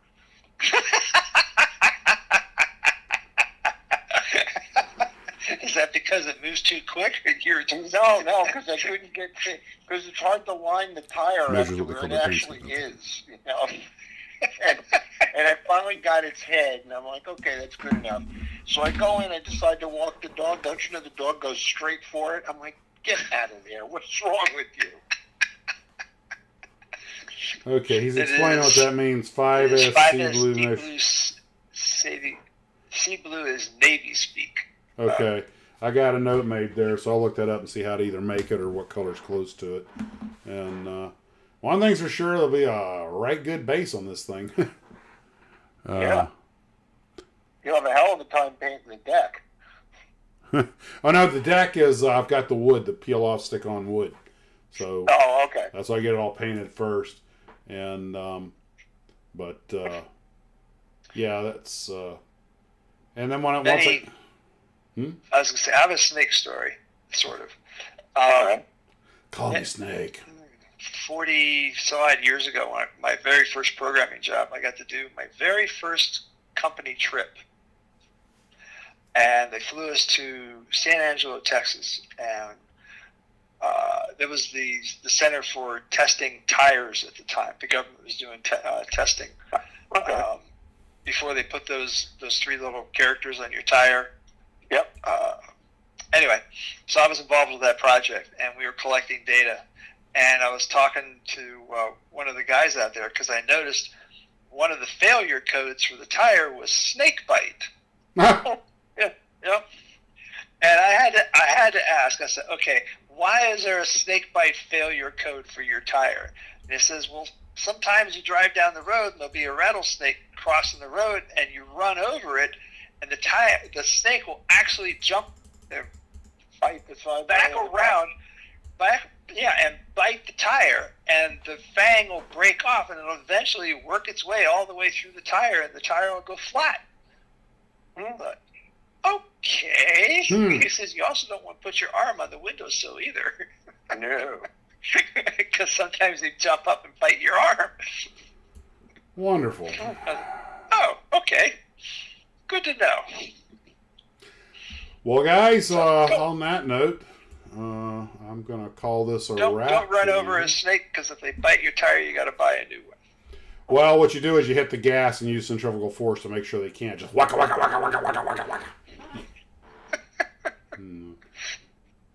Now, the best is when you see the videos from Florida, and the guy's car won't start, and they open the hood, and there's like a 12-foot snake under there.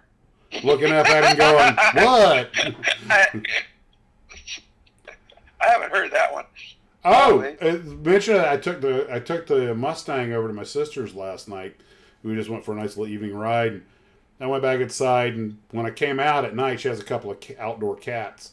And I opened the door, and this cat, well, you couldn't see it because it's a black cat, bolts out of the floorboard up past me. I'm like, whoa! Like, yeah, jump scare. Top down? Yeah, well, it's Florida. You left it parked with the top down. Yeah, my sister's house, yeah. You're not afraid that the snake would drop out of a tree into the car? Boreal snakes aren't really that big of a deal here. We usually step on them. You don't have to worry about iguanas falling out of the trees. Yeah, we don't have those up here. Well, alrighty, guys. I want to thank everybody coming out. I'll let you guys say your goodbyes, and then we will sign off for the evening. I'll run the outro so you guys can chat to each other. Oh, I forgot. You wouldn't be afraid of snakes. You have Monica K, Snake Hunter.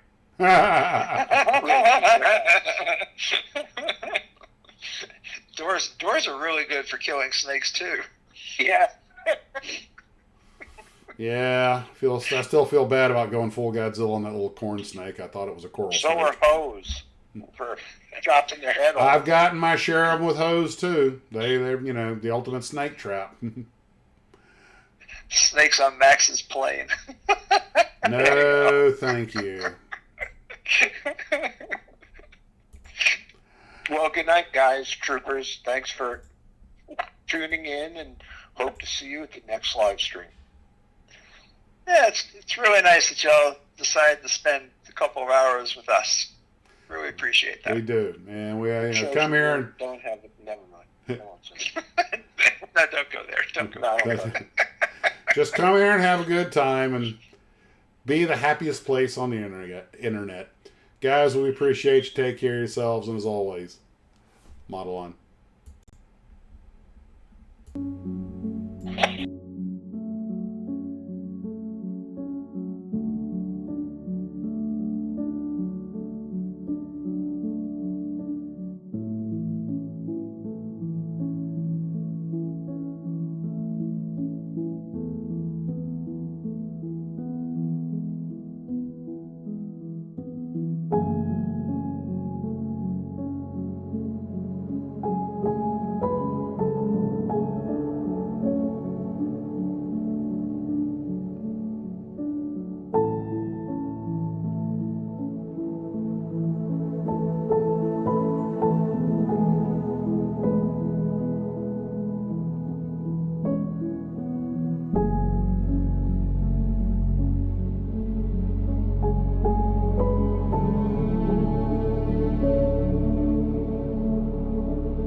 you.